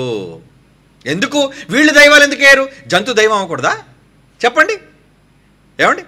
చతుష్పాద జంతువులు, చెట్లు, పక్షులు, పురుగులు, జలచరములు ఇవన్నీ దైవాలు ఎందుకు కాలేవు? వాటిలో ఆయన పోలిక లేదు, దేవుడు కనలేదు దేవుడు. అలా అనుకుంటే ఏ జంతువునైనా పూజించవచ్చు ఈరోజు మనం. ఏమండి? పందిని, కుక్కని, నక్కని, చేపని, పావుని. ఏమండి? మరి వాటన్నిటిలో కూడా ఒక దైవత్వం ఉంటే దేవుడు వాడికి తన పోలిక, తన స్వరూపాన్ని ఇస్తే అవన్నీ కూడా మనకి ఏమండి దైవాలే. కానీ వాటిని దైవాలని చెప్పలేదు. ఏమని చెప్తున్నాడు అక్కడ? జాగ్రత్తగా వినండి. మీరు దైవములని, మీరందరూ సర్వోన్నతుని దేవుని కుమారులు గనుక మీరు దైవాలే. అంటే బైబిల్లో చెప్పిన మాట వీళ్ళు అంగీకరించడంలో కఠినమైన మనస్సు కలిగిన వాళ్ళు. వీళ్ళు ఎవరనుకుంటున్నారండి? చాలా ప్రమాదకరమైన వాళ్ళుగా మారిపోయారండి వీళ్ళు. ఏమండి? వీళ్ళు చాలా ప్రమాదకరమైన వాళ్ళుగా మారిపోయారు. దేనికి ప్రమాదకరంగా మారాలో తెలుసా అండి? ఒప్పుకోరు వీళ్ళు. దేవుడు ఒక్కడే. ఎస్, నేను దేవుడు ఒక్కడే అంటారు. ఎవడు? ఆ దేవుడు తండ్రి, సుప్రీం, కన్నవాడు, జన్మనిచ్చినవాడు, మూలమైన వాడు. అదే మొదటి కొరింథీ పత్రిక 8వ అధ్యాయం అదే ఇంత మనం చదివాం కదండి. అందరి యందు ఈ జ్ఞానం లేదంటున్నాడు చూడండి. అందుకే కింద అంటే చాలామంది ఈ విషయాలు అర్థం కాక, ఈ జ్ఞానం తెలియక ఏమని మాట్లాడుతున్నా చూడండి. ఆ మాట చదువుకొని మళ్ళీ వెళ్దాం మనం ముందుకి. కొరింథీయులకు రాసిన మొదటి పత్రిక 8వ అధ్యాయం కదండి మనం చదువుతున్నాం. మరలా చదువుతాం చూడండి. ఈ బుద్ధిహీనుల కోసం మరలా చదువుతున్నాను. ఏమని? ఆకాశమందు దేవతలు, దేవుళ్ళు అనబడి వారు ఉన్న, భూమి మీద దేవతలు అనబడి ఉన్న, మనకు ఒక్కడే దేవుడున్నాడు. One God. ఆయన ఎవరు? He's father. అంటే ఆ దేవునికి ఏమని అట్రిబ్యూట్ చేశాడు? దేవుడు అంటే మీరు తండ్రిగా ఆయన గుర్తించాలి, ఆయన నుండి సమస్తము కలిగెను అని మరొక వ్యక్తి కోసం చెప్తున్నాడు. మరియు మనకు ప్రభువు ఉన్నాడు, ప్రభువు ఒక్కడే, ఆయన యేసుక్రీస్తు. ఆయన ద్వారా సమస్తమును, మనకు ఆయన ద్వారా కలిగిన వారము. అయితే అందరి యందు ఈ జ్ఞానము లేదు. అంటే చాలామంది దీన్ని అంగీకరించలేకపోతున్నారు. ఇప్పుడు 82 కీర్తనలో రాయబడినట్లుగా ఒక్క దేవుడు అంటే ఎస్, సుప్రీం తండ్రి ఒక్కడే. తండ్రి ఒక్కడ తప్ప 2-3 తండ్రులు లేరు. మరి ఇప్పుడు ఆ తండ్రి అన్న మాట 82 కీర్తనలో అన్న మాట, మొదటి వచనం 6వ వచనంలో అన్న మాట యేసు ప్రభు వారు నూతన నిబంధనలు కన్ఫర్మ్ చేస్తున్నారు. చూడండి ఇప్పుడు ఎక్కడ? యోహాను సువార్త 10వ అధ్యాయం. కమాన్ చూడండి. యోహాను సువార్త, యేసు మాటలను కూడా అంగీకరించలేని వాళ్ళండి వీళ్ళు. యోహాను సువార్త 10వ అధ్యాయము 32వ వచనం. యూదులైన 31 యూదులైన కొట్టవలన మళ్ళా రాళ్ళు చేత పట్టుకొనగా. ఏంటి కొట్టడానికి రాళ్ళు ఎత్తారటండి. ఎందుకు ఎత్తారట? యేసు తండ్రి యొద్ద నుండి నేను అనేక మంచి క్రియలను మీకు చూపితిని, వీటిలో ఏ క్రియ నిమిత్తమైన రాళ్ళతో కొట్టిదని అడగ. అందుకు యూదులు, నీవు మనుష్యుడు అయ్యుండి నువ్వు మనిషిగా పుట్టావయ్యా, పుట్టి దేవుడినని చెప్పుకొనుచున్నావు. మాకొక్కడే దేవుడు, మాకు దేవుడు ఒక్కడే. ఎందుకంటే పాత మందరు మూర్ఖులు, వీళ్ళు పిచ్చోళ్ళు. ఈ యూదులందరూ కూడా ఎలాంటి వాళ్ళు? వీళ్ళు మాకొక్కడే దేవుడు ఉన్నాడు, ఒక్క దేవుడు కాకుండా ఇంకొక దేవుడు పేరు చెప్తే దేవదోషం చేస్తున్నావు నువ్వు. అదే అంటున్నారు చూడండి. ఏమన్నారు? నీవు మనుష్యుడు అయ్యుండి దేవుడునని చెప్పుకొనుచున్నావు గనుక దేవదోషణ చేసినందుకే నేను రాళ్లతో కొట్టుదుము కానీ మంచి క్రియ చేసినందుకు కాదులే అని సపోర్ట్ చేసుకున్నారు. అందుకు యేసు ప్రభు కోపం చేయమన్నాడు చూడండి. మీరు దైవములని ఒరే పిచ్చోళ్ళారా, ఒరే వెర్రిబాగుళ్ళోళ్ళారా, ఒరే మూర్ఖులారా, ఒరే అంధులారా, పాత నిబంధనలో దేవుడు రాయించాడ్రా మీ ధర్మశాస్త్రములు ఏమని? మీరు దైవములని నేనంటినని మీ ధర్మశాస్త్రములు రాయబడి ఉండలేదా? రాశాడు కదా. ఆ మాటను మీరు అంగీకరించరు. ఏమండి అంటే వీళ్ళు ఎలాంటోళ్ళు చూడండి, కరడు కట్టిన తీవ్రవాదుల్లాటోళ్ళు. ఏటటండి? దేవదోషణ చేస్తున్నాడటండి. అంటే యేసు ప్రభు కొడుకని చెప్పుకొని దేవుడును అంటే కొడుకు దేవుడిగా చెప్పకూడదు అనమాట. కొడుకుగా ఉన్న యేసు ప్రభు దైవం కాకూడదట. తండ్రి దైవంగా ఉన్నప్పుడు కుమారుడు ఆయన గర్భాన పుట్టిన యేసు ప్రభు కూడా దైవమే. మనం దైవం కాదని చెప్తున్నామని చాలామంది మూర్ఖులైన వారు తప్పుడు ఏమండి విధానాలను ప్రజల్లోకి చెప్పేస్తున్నారు. పోనేడు వాళ్ళ కర్మ. యేసుక్రీస్తు వారు కూడా దేవుడు, దైవత్వం కలిగిన వ్యక్తిని మనం ఎందుకు ఒప్పుకుంటున్నాం? తండ్రి నుంచి వచ్చినవాడు. మరి యేసు ప్రభు తండ్రి కాగలడా? లేదు, యేసు ప్రభు తండ్రి కాలేడు. కనుక దీనికి వక్ర భాష ఎలా చెప్తున్నారంటే, ఏమిటి తండ్రి అని చాలా చోట్ల ఉందండి, తండ్రి తండ్రి తండ్రి అని మరి చాలామంది అండి, అందరూ తండ్రులు అయిపోతారా? ఏమండి అంటే తండ్రి అన్న ప్రతి చోట నువ్వు దాన్నే తీసుకుంటావా? ఇక్కడ దేవుడు పిల్లలకి అప్లై చేస్తున్న మాట ఏంటది? ఏమండి భార్య అని ఎవరిని పిలుస్తావు? కనిపించిన ప్రతి ఆడదాన్ని భార్యని పిలిచేస్తావా? పిలవాలి అంటే దానికి ఒక బంధం కావాలి. అవునా? పిలవాలంటే ఏం కావాలి చెప్పండి? బంధం, రిలేషన్. మరి రిలేషన్లో వీళ్ళు ఏమని చెప్తున్నారు?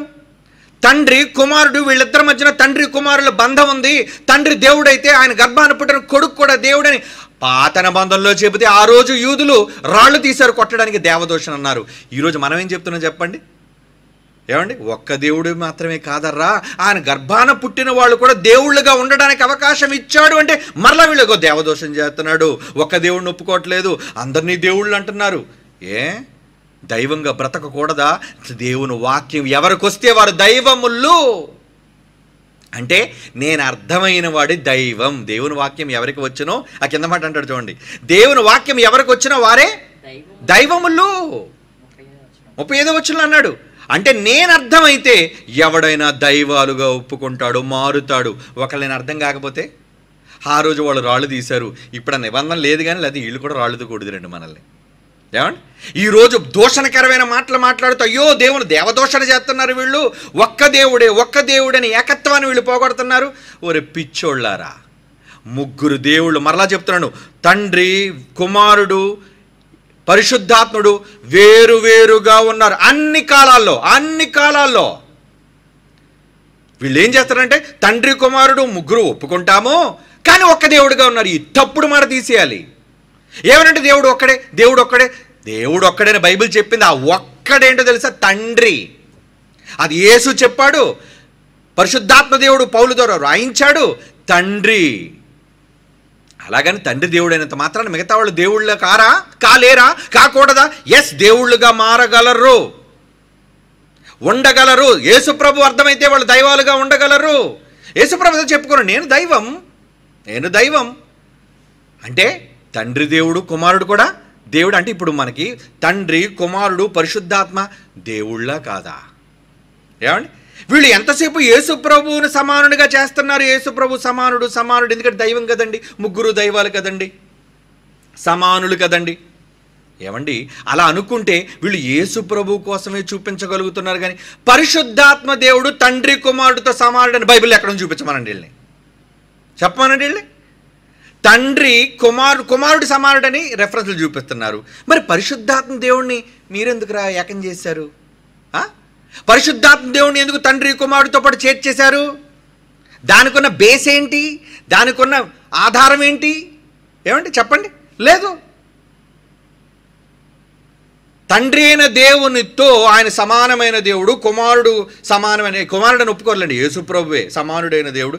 మరి పరిశుద్ధాత్మను కూడా సమానుడైన దేవునిగా చేయడానికి బైబిల్లో ఏ ఆధారం మీకుంది? ఏమండి? పరిశుద్ధాత్మ దేవుడు తండ్రి అయిన దేవుడితో సమానుడు అనడానికి వీళ్ళు చెప్పే జవాబు ఏంటి చెప్పండి? సమానుడుగా ఉండడానికి దేవుడు అవకాశం ఇస్తే ఎవరైనా సమానులేనండి. వీళ్ళు ఎంతసేపు ఏం చెప్తున్నారంటే ఏకం ఏకం ఏకం ఏకం అని పాకం చేస్తున్నారా వీళ్ళందరూ కూడా? ఏమండి? వీళ్ళు ఎంతసేపు ఏం చేస్తున్నారు? ఏకము అని దానికోసం చెప్తున్నారు కదా. అవును, సమాన దేవుళ్ళు అయితే ఏమండి వీళ్ళు చూపించే మాట చూద్దాం. ఏకమై ఉన్నాము అని యేసుప్రభు వారు చెప్పిన మాట యోహాను సువార్త 10వ అధ్యాయం 30వ వచనం ఇందాక చెప్పిన మాట తర్వాతే ఏమండి యోహాను సువార్త 10వ అధ్యాయంలో ఇందాక 34వ వచనంలో మనం చదువుకున్నాం ఏమని? మీరు దైవములు. దానికన్నా ముందేమన్నాడు? యోహాను సువార్త 10వ అధ్యాయం 30వ వచనం నేను తండ్రిని ఏకమై ఉన్నామని వారితో చెప్పను. ఏకం అన్నాడు. నన్ను చూచినవాడు తండ్రిని చూచినట్టు అన్నాడు. ఒకటే అన్నాడు. ఓరి పిచ్చోళ్ళారా, ఏకమై ఉన్నారు అన్న పదానికి ఒకవేళ ముగ్గురుగా లేరు, ముగ్గురు ఒక్క దేవుడుగా ఉన్నారు అనేదే ఒకవేళ మీ విధానం అయితే యేసుప్రభు ఏకమైన ప్రతి చోట అదే పదాన్ని ప్రయోగించకూడదు, అర్థాన్ని తీసుకోకూడదు. ఒకవేళ ముగ్గురు దేవుళ్ళుగా ఉన్న ఏకమై ఉన్నారు, ఒక్క దేవుడుగా ఉన్నారనే ఒక అబద్ధాన్ని వీళ్ళు ప్రజల మధ్య చూపిస్తున్నారు. ముగ్గురుగా దేవుళ్ళుగా ఒప్పుకుంటా, వ్యక్తిత్వాలుగా ఒప్పుకుంటా, కానీ ఒక్క దేవుడుగా ఉన్నారని ఈ పనికిరాని మాట, అబద్ధపు మాట, బైబిల్లో ఎక్కడ లేని మాట వీళ్ళు ఏకమైన పదాన్ని బైబిల్లో చూపించి వీళ్ళు చెబుతున్నారే. దీనికి మాత్రం కొత్త నిబంధనలు కావాలండి. మరలా దీనికి ఏం కావాలి? కొత్త నిబంధనలు కావాలి. మరి పాత నిబంధన వద్దా? ఏమంటే పాత నిబంధనలు అలాగైతే ఒక మాట మరి మీరు చూడాలి. పాత నిబంధనలో ఏమని చూడాలి? యెషయా గ్రంథం, ఆ మాట చూసి ఇక్కడికి వద్దాం. యెషయా గ్రంథం 43వ అధ్యాయం 3వ వచనం 7వ వచనం చూడండి, చాలా ఇంపార్టెంట్. Come on quick. యెషయా గ్రంథం 43వ అధ్యాయం 3వ వచనం అక్కడ ఏమని రాస్తున్నాడు చూడండి. యెహోవానగు నేను మీకు దేవుడను, ఇశ్రాయేలు పరిశుద్ధ దేవుడు నేనే, నిన్ను రక్షించువాడను. 7వ వచనం నా మహిమ నిమిత్తము నేను సృజించిన వారిని, నా నామము పెట్టబడిన వారందరినీ తెప్పించుము, నేనే వారిని కలుగజేసి తిని వారిని పుట్టించిన వాడును నేనే. ఏమంటున్నాడు? పుట్టించాను మిమ్మల్ని అందరినీ. కలుగజేయటం అన్నా పుట్టటం అన్నా దీని అర్థం చూసారా? ఏమంటున్నాడు? కలుగజేసి తిని వారిని పుట్టించిన వాడును నేనే. ఏంటి కలుగజేయబడ్డ దానికి వేరే భాషను చెప్తున్నారు, పుట్టించిన దానికన్నా వేరే భాషను చెబుతున్నారు. ఏమండి? కలుగజేయబడ్డవన్నా పుట్టటమన్నా ఆయనలో నుంచి రావటం ముఖ్యం. ఎక్కడి నుంచి వచ్చారు? ఆదాము, తొలి మానవుడైన ఆదాము ఎక్కడి నుంచి వచ్చాడు చెప్పండి? దేవునిలో నుంచి వచ్చాడు. ఎందుకంటే తనలోని జీవవాయువుని ఊదితే కదా వచ్చాడు, తనలోని ఊపిరి కదా వచ్చాడు. అంటే తనలో నుంచి వచ్చిన వాళ్ళు ఏమవుతారు? ఓకే, దీనికి సంభోగం అవసరమా దేవునికి? అంటే దేవుడు అనగానే ఒక దేవత కావాలి, ఆ దేవతతో దేవుడు సైనించాలి, ఆ సైనిస్తే ఏంటి మళ్ళా అంగాలా దేవునికి ఉన్నాయనుకుంటున్నారా? మళ్ళాగా ఒక ఏమంటారు దాన్ని, కామ ప్రక్రియ జరిగితేనే ఇద్దరు దేవుడు దేవత కలుసుకుంటేనే పుట్టుక జరుగుతుంది, ఇదేదో పెద్ద పాపము నీచ కార్యక్రమం అనుకునే వాళ్ళు దేవుడు ఎలాగైనా సరే పిల్లలను కలిగించగలడు. కానీ పిల్లలను ఎందుకు చెప్పాడు తెలుసా?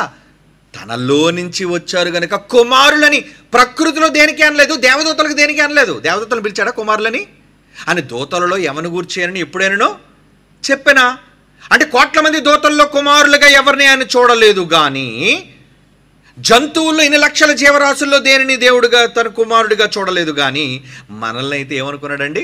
వీళ్ళు నా కుమారులు, నేను కలుగజేశాను, నేను సృష్టించాను. అంటే ఆయనలో నుంచి రావటం. ఏమండి? ఆయనలో నుంచి రావటం. ఉదాహరణకి ఐవీఎఫ్ ఉంది కదండి, మీకు తెలుసు. ఒకవేళ పిల్లలు కలగలేదు, తన భార్య, ఇద్దరు భార్యాభర్తలు పెళ్ళయ్యారు. ఏమండి? భార్యాభర్తలు పెళ్ళయింది. భర్త వలన భార్య, ఆమె గర్భసంచి లోపం వల్ల దేని వల్ల ఆమె పిల్లలకి అనలేకపోతుంది. అప్పుడు భర్తలో ఉన్న ఏమండి ఏం చేస్తున్నారు? భర్తలో ఉన్నది శుక్రకణాన్ని బయటికి తీసి మరొక స్త్రీలో ఒకళ్ళ ప్రవేశపెట్టిన ఆ స్త్రీ ఒకళ్ళ గర్భవతి పిల్లని కన్నా ఎవరి కుమారుడు అవుతున్నాడు అతను? చెప్పండి, ఎవరి కుమారుడు అవుతున్నాడు? ఏ తండ్రి నుంచి అయితే శుక్రకణం సంగ్రహించబడిందో, ఎందుకంటే ఆ శుక్రకణం ఎవరిలో నుంచి వచ్చింది? తండ్రిలో నుంచి వచ్చింది, ఆయనలో నుంచి కదా వచ్చింది. ఆయనలో నుంచి వచ్చినప్పుడు ఏమండి అది ఒక భార్యలోనికి ప్రవేశించిన ఏమండి సంభోగం ద్వారా, లేదు సంభోగం లేకుండా వేరే స్త్రీలోకి ప్రవేశపెట్టిన ఆ స్త్రీ ఏం మలినం కాలేదు, ఆ స్త్రీ కన్యకగానే ఉంది. కానీ ఆమెలోకి ప్రవేశపెట్టిన ఆమె నుంచి పుట్టిన కుమారుడు కాడా? ఆ తండ్రికి కొడుకు అవ్వడానికి అధికారం లేదా? ఉంది. అంటే దేని బట్టి అతనికి అధికారం ఉందని మీరు చెప్పగలుగుతున్నారు? ఆయనలో నుంచి వచ్చాడు గనుక. మరి ఈరోజు మనకున్న అర్హత ఏంటి చెప్పండి? మనం ఎవరిలో నుంచి వచ్చిన వాళ్ళం అనేది ఇప్పుడు మరి తెలుసుకోవాలి కదా. యోబు గ్రంథం చూడండి 33వ అధ్యాయం, యోబు గ్రంథం 33వ అధ్యాయం 4వ వచనం. యోబు గ్రంథం 33వ అధ్యాయం 4వ వచనం. దేవుని ఆత్మ నన్ను సృజించెను, సర్వశక్తుని యొక్క శ్వాసము. సర్వశక్తుని యొక్క శ్వాసము. శ్వాస అంటే మనశ్వాస అంటే అర్థం అవ్వడానికి దేవుడు ఏదో ఊపిరి పీల్చుకున్నాడు, ముక్కుంది ఊపిరితిత్తులు ఉన్నాయని కాదు అక్కడ అర్థం. శ్వాసం అనగా మనలో నుంచి వచ్చే గాలి, మన ఊపిరి అని అర్థం. కనుక దేవునిలో శ్వాసము, సర్వశక్తుని యొక్క శ్వాసము నాకు జీవం ఇచ్చింది. నేను ఈరోజు జీవం కలిగి ఉన్నానంటే ఎవరిదది? ఆ శ్వాసం ఎవరిదట? నీలోని ఊపిరి ఎవరిదట? నీలోని ఆత్మ ఎవరిదట? అందరికీ తండ్రి అయిన దేవుడు ఒక్కడే. ఆయన అందరికీ పైగా ఉన్నవాడే అందరిలో ఉన్నాడు కదా అంటుంది. యోబు గ్రంథం 34వ అధ్యాయం ఏమండి? యోబు గ్రంథం 34వ అధ్యాయం 14వ వచనం చదవండి. 14వ వచనం 15వ వచనం. ఆయన తన మనసు తన మీదే ఉంచుకుని ఎడల, తన శ్వాస నిశ్వాసములను తన యొద్దకు తిరిగి తీసుకుని ఎడల. శ్వాస నిశ్వాస అంటే ఇచ్చిన ఊపిరి మరలా వెనక లాగేసుకుంటే ఏమండి, సర్వశరీరులందరూ ఏకముగా నశించెదరు, నరులు మరలా ధూళి అయిపోవుదురు. అంటే నరులు ఎందుకు ధూళైపోవాలి? ఏమండి నరులు ఎందుకు ధూళైపోవాలి? వారిలో తన శ్వాసమును నింపాడు, వారిలో తన ఊపిరిని పెట్టాడు. ఆదాములో ఒక ఊపిరిని ఊదితే ఆ ఆదాము ఊపిరిలో నుంచే కదా మనమంతా వచ్చాం. ఒకరి నుండి ప్రతి జాతి మనుషులను సృష్టించి ఆయనలో నుంచి విభాగించాడు. తండ్రిలో నుంచి ఆదాము విభాగింపబడితే ఆదాములో నుంచి ఈరోజు కోట్ల మంది విభాగింపబడుతున్నారు. అదే ఊపిరి, అదే ఆత్మ. అంటే ఏమంటే ఇప్పుడు ఐవీఎఫ్ ద్వారా సృజించిన వాళ్ళు బాగా వినండి. ఐవీఎఫ్లో ఏంటో తెలుసా అండి? వాళ్ళు టెస్ట్ ట్యూబ్లో దాన్ని ఏం చేస్తారు? ఫలదీకరణం చేస్తారు. మీకు తెలుసు, అండాన్ని శుక్రకణాన్ని కలుపుతారు. అంటే డాక్టర్ అక్కడ కలుగజేశాడు, కలుగజేసింది కాబట్టి కొడుకు కదా. ఇది ఐవీఎఫ్ డాక్టర్ల సృష్టి కాదా? ఏమండి? ఎస్, ఐవీఎఫ్ అనేది వాళ్ళు చేసిన సృష్టే, కానీ వాళ్ళు సొంతది కాదది. దానికి మూలం ఏంటి? ఎక్కడి నుంచి తీసుకొచ్చారు? గాలిలోంచి ఏమైనా తీసుకొచ్చారా? ఏమండి? వాళ్ళు టెస్ట్ ట్యూబ్లో కలిపేది ఏమండి తండ్రి లేకుండా వాళ్ళు ఎక్కడి నుంచైనా తీసుకొచ్చారా? లేదు, తండ్రిలోంచే తీసుకొచ్చారు. మరి వాళ్ళు సృష్టించినా ఐవీఎఫ్ ద్వారా టెస్ట్ ట్యూబ్ బేబీని వాళ్ళు సృజించినా, బాగా వినండి, సృజించినా పుట్టినవాడు ఎవరు కూడా కనిపించుకుంటాడు. కనుక వాళ్ళ సృష్టి, వాళ్ళ భాషలో నువ్వు సృష్టి అనే పదాన్ని ప్రయోగించినారే నాన్న. సృష్టి అన్నా అతనిలో నుంచి బయటకు రావటం అన్నా నా వాళ్ళు అని దేవుడు చెబుతున్నాడు. నాలో నుంచి వచ్చిన వాళ్ళు కాబట్టి నా కొరకు నేను సృజించుకున్న జనము అన్నాడంటే వాళ్ళు నాలో నుంచి వచ్చిన వాళ్ళయ్యా, నా పిల్లలు. అందుకే వాళ్ళని నా పిల్లలు, నేను వాళ్ళని కన్నాను అని దేవుడు చెప్పాడు. మనుషులందరినీ అంటే ఈరోజు యేసు ప్రభు పరిశుద్ధాత్మ దేవుడు ఎలాగైతే దేవునికి పరలోకమందు కుటుంబంలో పిల్లలుగా ఉన్నారో భూమి మీద ఆదాము నుంచి మనమందరం కూడా పిల్లలుగా దేవుడు చేశాడు మనందరినీ. అంటే ఆదాముకైనా పరిశుద్ధాత్మకైనా యేసుక్రీస్తు వారికైనా తండ్రి ఒక్కడే. అందుకే ఏమని రాయబడింది? ఆయన అనేక సహోదరులలో జ్యేష్ఠుడు. యేసుప్రభు ఎవరు? అందరూ నా పిల్లలైతే నీ పిల్లలందరూ అనేక సహోదరులు. ఒక పరిశుద్ధాత్మ దేవుడే సహోదరుడు, ఒకళ్ళు పరిశుద్ధాత్మ దేవుడు కొడుకు కాకుండా ఇంకేమైనా సంబంధం ఉందా? చెప్పాలి కదా. ఒకళ్ళు బావ కానీ బావమరిది కానీ ఏమండి తండ్రి కానీ ఆయన కూడా ఒకళ్ళు అయితే రిలేషన్. ఏమని అన్నాడు ఆయన గురించి? కుమారుడు, నాయన, తండ్రి అని. ఆయన కూడా ఏమని మొరపెడుతున్నాడు? పరిశుద్ధాత్మ దేవుడు మనలోనికి వచ్చి రోమపత్రిక 8వ అధ్యాయంలోనండి ఏమని మొరపెడుతున్నాడు? అటువలే ఆత్మయు, వచనం 26వ వచనం. రోమపత్రిక 8వ అధ్యాయం 26వ వచనం అండి. అటువలే ఆత్మయు మన బలహీనతలు చూచి సహాయం చేయుచున్నాడు. ఏలయనగా మనం యుక్తముగా ఎలాగో ప్రార్థన చేయవలనో మనకు తెలియదు కానీ ఉచ్చరింప సఖ్యము కాని మూలుగులతో ఆత్మ తానే మన పక్షముగా విజ్ఞాపన చేయుచున్నాడు. విజ్ఞాపన చేస్తున్నాడు. ఏమని పిలుస్తున్నాడట? ఆత్మ మన పక్షంగా తండ్రి అయిన దేవుడు ఏమని పిలుస్తున్నాడు? అబ్బా. అబ్బా అంటే ఏంటి? అబ్బా అయినా తండ్రి అయినా అదే నాయన. అబ్బా అనే భాష అయినా అది తెలుగు భాష కాదు, తెలుగు పదం కాదు. అబ్బా అన్నదన్న తండ్రి అన్న రెండు రాశాడు. ఏమండి? అంటే పరిశుద్ధాత్మ దేవుడు కూడా కుమారుడుగా చూశాడు ఆయన.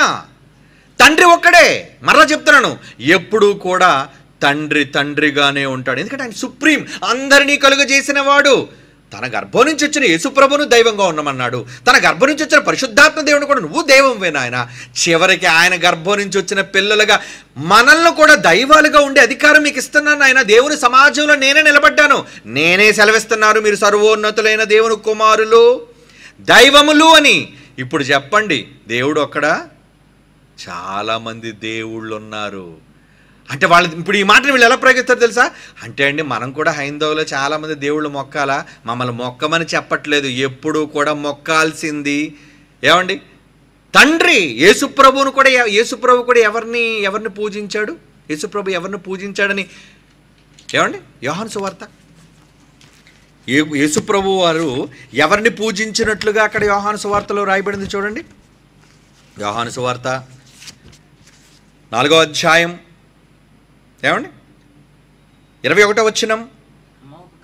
అమ్మ ఒక కాలం వచ్చున్నది. యోహాను సువార్త 4వ అధ్యాయం 21. అమ్మ ఒక కాలం వచ్చున్నది, ఆ కాలం నీ పర్వతం మీద యెరూషలేములో మీరు తండ్రిని ఆరాధించరు.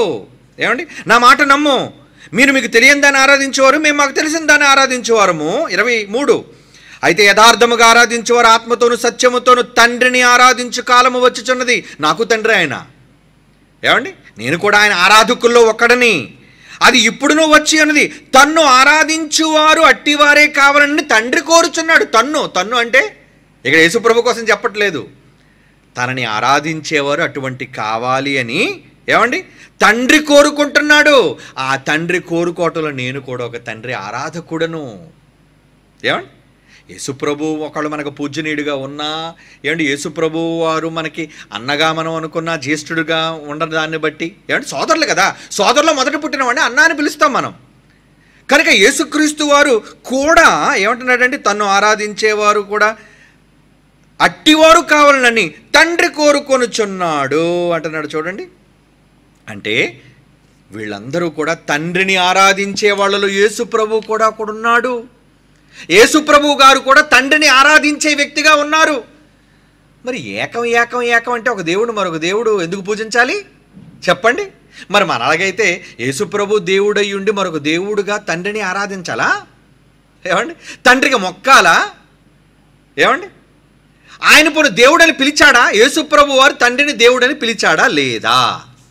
యోహాను సువార్త చూడండి ఒక మాట. యోహాను సువార్త 21వ అధ్యాయం ఏమండి? యోహాను సువార్త 21వ అధ్యాయంలో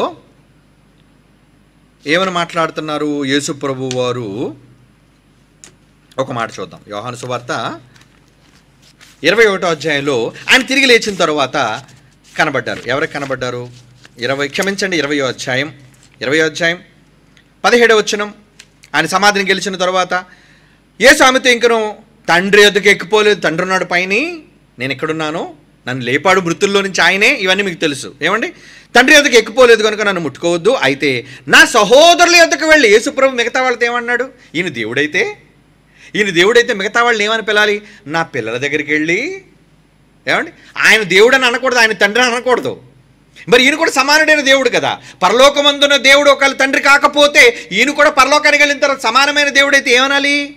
నేను కూడా దేవుడుగా ఉండేటకు వెళ్ళబోతున్నాను, నేను కూడా యెహోవా అయిన దేవుడి దగ్గరికి వెళ్ళి ఆయన దగ్గర కూర్చోబోతున్నాను అని అనాలి. కానీ ఏమంటున్నాడు? ఇదిగో నేను తండ్రి యొద్దకు ఎక్కిపోవచ్చున్నాను, అయితే నువ్వేం చేయాలి? ముట్టుకోవద్దు. నా సహోదరులు. వీళ్ళందరూ ఎవరట? వీళ్ళందరూ ఎవరు చెప్పండి? భూమి మీద మిగతా వాళ్ళందరూ యేసుప్రభుకి ఏమని యేసుప్రభు స్వయంగా చెప్పుకున్నాడు? సహోదరులు. నేను ఎలాగైతే తండ్రి కొడుకునో వాళ్ళు కూడా నాకు తమ్ముళ్ళు, వాళ్ళు కూడా తండ్రికి పిల్లలు, నా సహోదరులు వాళ్ళు. తండ్రి యేసుప్రభు దేవుడైతే వాళ్ళ సహోదరులుగా ఎందుకు చూస్తున్నాడు చెప్పండి? మళ్ళీ అదే తండ్రి అన్నాడు ఎప్పుడైనా మీరందరూ నా సోదరులని? తండ్రి అయిన దేవుడు ఎక్కడైనా బైబిల్లో అన్నాడా మీరు నా సోదరులు అని? యేసు అన్నాడు కానీ ఎక్కడ తండ్రి అయిన దేవుడు భూమి మీద ఉన్న వాళ్ళు నా సోదరులు అనలేదు. ఒకవేళ సమాంతరంగా పుట్టిన పిల్లలైతే యేసుప్రభుని చూసి నా సోదరుడు అని తండ్రి అయిన దేవుడు అనాలి. ఎందుకంటే ఒకవేళ ముగ్గురు ఒకేసారి పుట్టారు అనుకోండి, అనుకుందాం, వాళ్ళకి అన్నది ఎవరో మనకు తెలియదు, వదిలేయండి. ముగ్గురు ఒకవేళ సమానమైన దేవుళ్ళు అయితే తండ్రి ఎలాగ దేవుడు, యేసుప్రభు వారు కూడా అలాగే దేవుడు, పరిశుద్ధాత్మ దేవుడు కూడా అలాగే దేవుడై ఉండాలి. అప్పుడు వీళ్ళ ముగ్గురు మధ్య ఉన్న బంధం ఏంటి? ఏమవ్వాలి? ముగ్గురు కొడుకులే లేదా ముగ్గురు దేవుళ్ళే, అవునా? మరి అలాంటప్పుడు ఆయన భూమి మీదకి వచ్చిన తర్వాత ఏమన్నాడు? ఆయన్నేమో తండ్రిని పిలుస్తున్నాడు. భూమి మీద ఉన్న మనందరినీ ఏమంటున్నాడు? నా సహోదరుల ఎద్దుకు వెళ్ళి ఏం చెప్పాలో తెలుసమ్మా నువ్వు? నా తండ్రి, మీకు కూడా తండ్రి ఆయన, నా తండ్రి మీ తండ్రియు నా దేవుడు అంటారు. చూడండి, అంటే యేసు ప్రభువు కూడా పరలోకమందున్న వ్యక్తి దేవుడా? పరలోకమందున్న తండ్రి యేసుకు కూడా దేవుడా? ఎస్, దేవుడే. యేసు ప్రభువు కూడా నా దేవా నా దేవా నా చెయ్యి ఎందుకు వదిలేసావు అంటే పరలోకమందున్న తండ్రిని యేసువారు ఒక దేవుడయ్యుండి దేవుడని ఎందుకంటున్నాడు? తండ్రి అయిన దేవుడు గనుక, కన్నవాడు గనుక. నేను దేవుడినైతే ఆయన నాకు తండ్రి అయ్యా, నా చెయ్యి పట్టుకున్నవాడు, నన్ను సిలువలోంచి లేపినవాడు, నన్ను ఆయనతో పాటు సమానంగా కూర్చోబెట్టుకున్నవాడు. యేసుప్రభుని సమానంగా కూర్చోబెట్టుకున్నాడు. మరి పరిశుద్ధాత్మ దేవుడిని ఎక్కడికి సమానంగా కూర్చోబెట్టుకున్నాడు? ఎక్కడ లేదే. ఏమండి? వీళ్ళు మాత్రం చేస్తారు, ఇక్కడ మాత్రం వీళ్ళు పరిశుద్ధాత్మ దేవుడిని సమానంగా చేసి వచ్చాట. ఏమండి? కొడుకంటే తప్ప? ఏమండి? పరిశుద్ధాత్మ దేవునితో సమానంగా వీళ్ళు చేసినప్పుడు బైబిల్లో ఇన్ని ఆధారాలు మనం చూపించి ఆయన తండ్రి, మనమంతా పిల్లలము అంటున్నప్పుడు ఒక్క వచనం వాళ్ళ దగ్గర లేకుండా తప్పుడు సిద్ధాంతాలని, తప్పుడు విధానాల్లో వాటి మాట్లాడుతున్నారు. ఏమండి? మళ్ళీ ఇది ఏమంటో తెలుసా? ఏమని తిప్పుతాడో తెలుసా? భూమి మీద కదండి, అందుకే తండ్రి అంటున్నాడు ఆయన. ఏమండి కదా? ఈ మాట అదే కదా. తిరిగి లేచిన తర్వాత, సర్వాధికారం పొందిన తర్వాత అంటున్నాడు, మర్చిపోకండి. యేసు ప్రభు వారు మరణాన్ని గెలిచిన తర్వాత సర్వాధికారి అయ్యాడన్నది బైబిల్ చెప్పిన నిజమైతే, లేచిన తర్వాత సమాన దేవుడు అవ్వాలి కానీ నా దేవుడు అంటున్నాడు ఏంటి తండ్రిని? చెప్పండి. భూమి మీద ఉన్న వాళ్ళందరూ చూసి నా సోదరులు అంటున్నాడు ఏంటి? ఏమండి? పోనీ ఇక్కడే అన్నాడా? నా దేవుడు మీ దేవుడు అయిన వాని యొద్దకు ఎక్కిపోవచ్చున్నానని వారితో చెప్పుమా అనేది ఇక్కడ అన్నాడు కదా. ఇంతకీ ఇది భూమి మీద సర్వాధికారం పొందిన తర్వాత మాటే. ఇప్పుడు ముగింపులో జరిగే మాట కూడా ఇప్పుడు మీకు చూపిస్తారు. ఏంటి ముగింపులో? అంటే యేసు ప్రభు వారు సంఘాన్ని తండ్రికి అప్పగించేటప్పుడు ఏమని చెబుతున్నాడో మత్తయి సువార్త 25వ అధ్యాయం తీయండి. ఇప్పుడు మత్తయి సువార్త 25వ అధ్యాయం 31వ వచనం సందర్భం చూడండి. మత్తయి సువార్త 25వ అధ్యాయం 31వ వచనం ఏమంటున్నాడు? తన మహిమతో మనుష్య కుమారుడు ఆయన సమస్త దూతల్లో వచ్చినప్పుడు తన మహిమ గల సింహాసనం మీద ఆసీనుడై ఉండును. అప్పుడు సమస్త జనములు ఆయన ఎదుట పోగు చేయబడుదురు. గొల్లవాడు గొర్రెలు వేరు చేసినట్లు వారిని వేరుపరిచి తన కుడివైపున ఉన్న వారిని చూచి మేకలు పెట్టాడు. 34వ వచనంలో అప్పుడు రాజు తన కుడివైపు ఉన్న వారిని చూచి ఏమంటున్నాడు చూడండి. అప్పుడు అంటే ఇది ఎప్పుడు సందర్భం చెప్పండి? ఇది ముగింపు సందర్భం, ఫైనల్ జడ్జిమెంట్. ఇందాక యేసుప్రభు సర్వాధికారి లేచిన తర్వాత మనల్ని సోదరులు అంటున్నాడు, పరలోకమందుని తండ్రి అంటున్నాడు. ఓకే, మరి ఇక్కడ ఏమంటున్నాడు? మత్తయి సువార్త 25వ వచనం. యేసుప్రభు మాటలు ఒప్పుకోరా? ఒప్పుకోకపోతే పోతారు. ఒప్పుకోవాలి. వీళ్ళు చెప్పిన తప్పుడు మాటలకి ఏ బేస్ లేకపోయినా వీళ్ళు తప్పుడు సిద్ధాంతాన్ని అందరూ అంగీకరించాలట. కానీ బైబిల్లో ఎన్ని వచనాలు, అర్థాలు, భావాలు, ఏమండి అక్షరాలు, జ్ఞానం ఎంత చెబుతున్నాయి, మూర్ఖులుగా పట్టడం లేదు. ఏమని అంటున్నాడు చూడండి ఇక్కడ. ఏమంటున్నాడు? 34వ వచనం. అప్పుడు రాజు అంటే ప్రభు. రాజు అంటే ఎవరు? తండ్రి అయిన దేవుడు కాదు. ఈయన ఎవరండి? కింగ్, రాజు, మనందరికీ రాజు, అన్నయ్య రాజు, ప్రభు. అప్పుడు రాజు తన కుడివైపు ఉన్నవారిని చూచి నా చేత ఆశీర్వదింపబడిన వారులారా అంటలేదు. ఏమంటున్నాడు? నా తండ్రి చేత ఆశీర్వదింపబడిన వారులారా అంటున్నాడు. ఏంటి? లేచిన తర్వాత కూడా ఈయనకి తండ్రి ఉన్నాడా? వినాలి. లేచిన తరువాత కూడా యేసు ప్రభువుకి తండ్రి ఉన్నాడా? సమానుడైన దేవుడని చెప్పి కళ్ళబొల్లి మాటలు చెప్పి మోసగిస్తున్నారే. పరిశుద్ధాత్మను మోసగిస్తున్నారు, యేసు ప్రభు చెప్పిన మాటలను మోసగిస్తున్నారు. అంటే వీళ్ళు తండ్రి కుమారుల బంధాన్ని ఒప్పుకోరిల్లో. మనము పిల్లలు కాదు. ఏమండి? దేవుడికి యేసు ప్రభు కొడుకు కాదు. వాళ్ళు ముగ్గురు మాత్రం దేవుళ్ళు, ఆ ముగ్గురులో ఒక్కడే ఉన్న దేవుడు అని ఇలాంటి దుర్భాషలు మాట్లాడుతూ, అబద్ధాలు మాట్లాడుతూ ప్రజలను చాలా అసత్యం వైపు నడిపిస్తున్నారు. సోదరులారా మేల్కోండి. బైబిల్లో చూపిస్తున్న అక్షరాలను చదివి తెలుసుకోండి. లేదా మనోనేత్రములు గుడ్డితనం అయిపోతే ఇక మిమ్మల్ని ఎవ్వరూ కాపాడలేరు. తిరిగి లేచిన తర్వాత ఇందాడు నా తండ్రి నా దేవుడు అని ఆయన పిలుస్తుంటే, ఇక్కడ ముగింపులో తండ్రి చెప్పాడు కదా, ఆ గడి గురించి నాకు తెలియదు, నువ్వు వెళ్ళు నాయన అంటాడు కదా. తండ్రి చూచి అన్నాడు, నువ్వు వెళ్ళు నాయన, వెళ్ళి నా పిల్లల్ని తీసుకొచ్చాయి అన్నప్పుడు యేసుప్రభు రెండో రాకడలో వస్తాడే, మనుష్య కుమారుడు తన మహిమ గల, అందుకే సందర్భాన్ని చూపించాను మళ్ళీ వీళ్ళు కలిపి జరుపుతారని, మహిమ గల సింహాసనంతో తన దూతలతో వచ్చినప్పుడు ఎక్కడికి వస్తాడు? భూమి మీదకి. రెండవ రాకడ. ఈ రెండవ రాకడలో ఏమని సంబోధిస్తున్నాడు చూడండి, 34వ వచనం. అప్పుడు రాజు తన కుడివైపు ఉన్నవారిని చూచి, నా తండ్రి చేత ఆశీర్వదింపబడిన వారులారా, అంటే పరలోకంలో తండ్రి ఉన్నాడు, ఆయన మిమ్మల్ని అందరిని ఆశీర్వదించాడు. నా తండ్రి అంటున్నాడు చూడండి, నా తండ్రి. ఓకే, మరి ఆశీర్వదింపబడిన వీళ్ళెవరు? వీళ్ళని ఏమని పిలిచాడో చూడండి, వీళ్ళని ఏమని పిలిచారో చూడండి. ఈ సందర్భం అంతా మీకు తెలుసు. కిందకి వెళ్ళేసరికి 30వ వచనం చూడండి, రాజు ఏమంటున్నాడు? మనల్ని ఉద్దేశించి ఏమంటున్నాడు? 30వ వచనం, క్షమించండి 40వ వచనం, మత్తయి సువార్త 25:40 వచనం. అందుకు రాజు, ఎవరి రాజు? యేసు ప్రభు. ఓకే, కుమారుడైన దేవుడు కుమారుడు. అందుకు రాజు, మిక్కిలి అల్పులైన ఈ నా సహోదరులలో ఒకనికి మీరు చేసి తిరిగి, ఎందుకు మిమ్మల్ని నేను తండ్రి దగ్గర తీసుకెళ్తున్నానంటే, మీరెవరు? మిక్కిలి అల్పులైన నా సోదరులు. అంటే భూమి మీద నుంచి పరలోకానికి తండ్రికి అప్పగించడానికి తీసుకెళ్ళిన వాళ్ళని ఏమని పిలుస్తున్నాడు? సోదరులు అంటున్నాడు. పరలోకంలో ఉన్న వ్యక్తిని ఏమని పిలుస్తున్నాడు? తండ్రి అంటున్నాడు. అంటే తిరిగి లేవక ముందు కానీ తిరిగి లేచిన తరువాత కానీ తండ్రే, కుమారుడు యేసు ప్రభువే.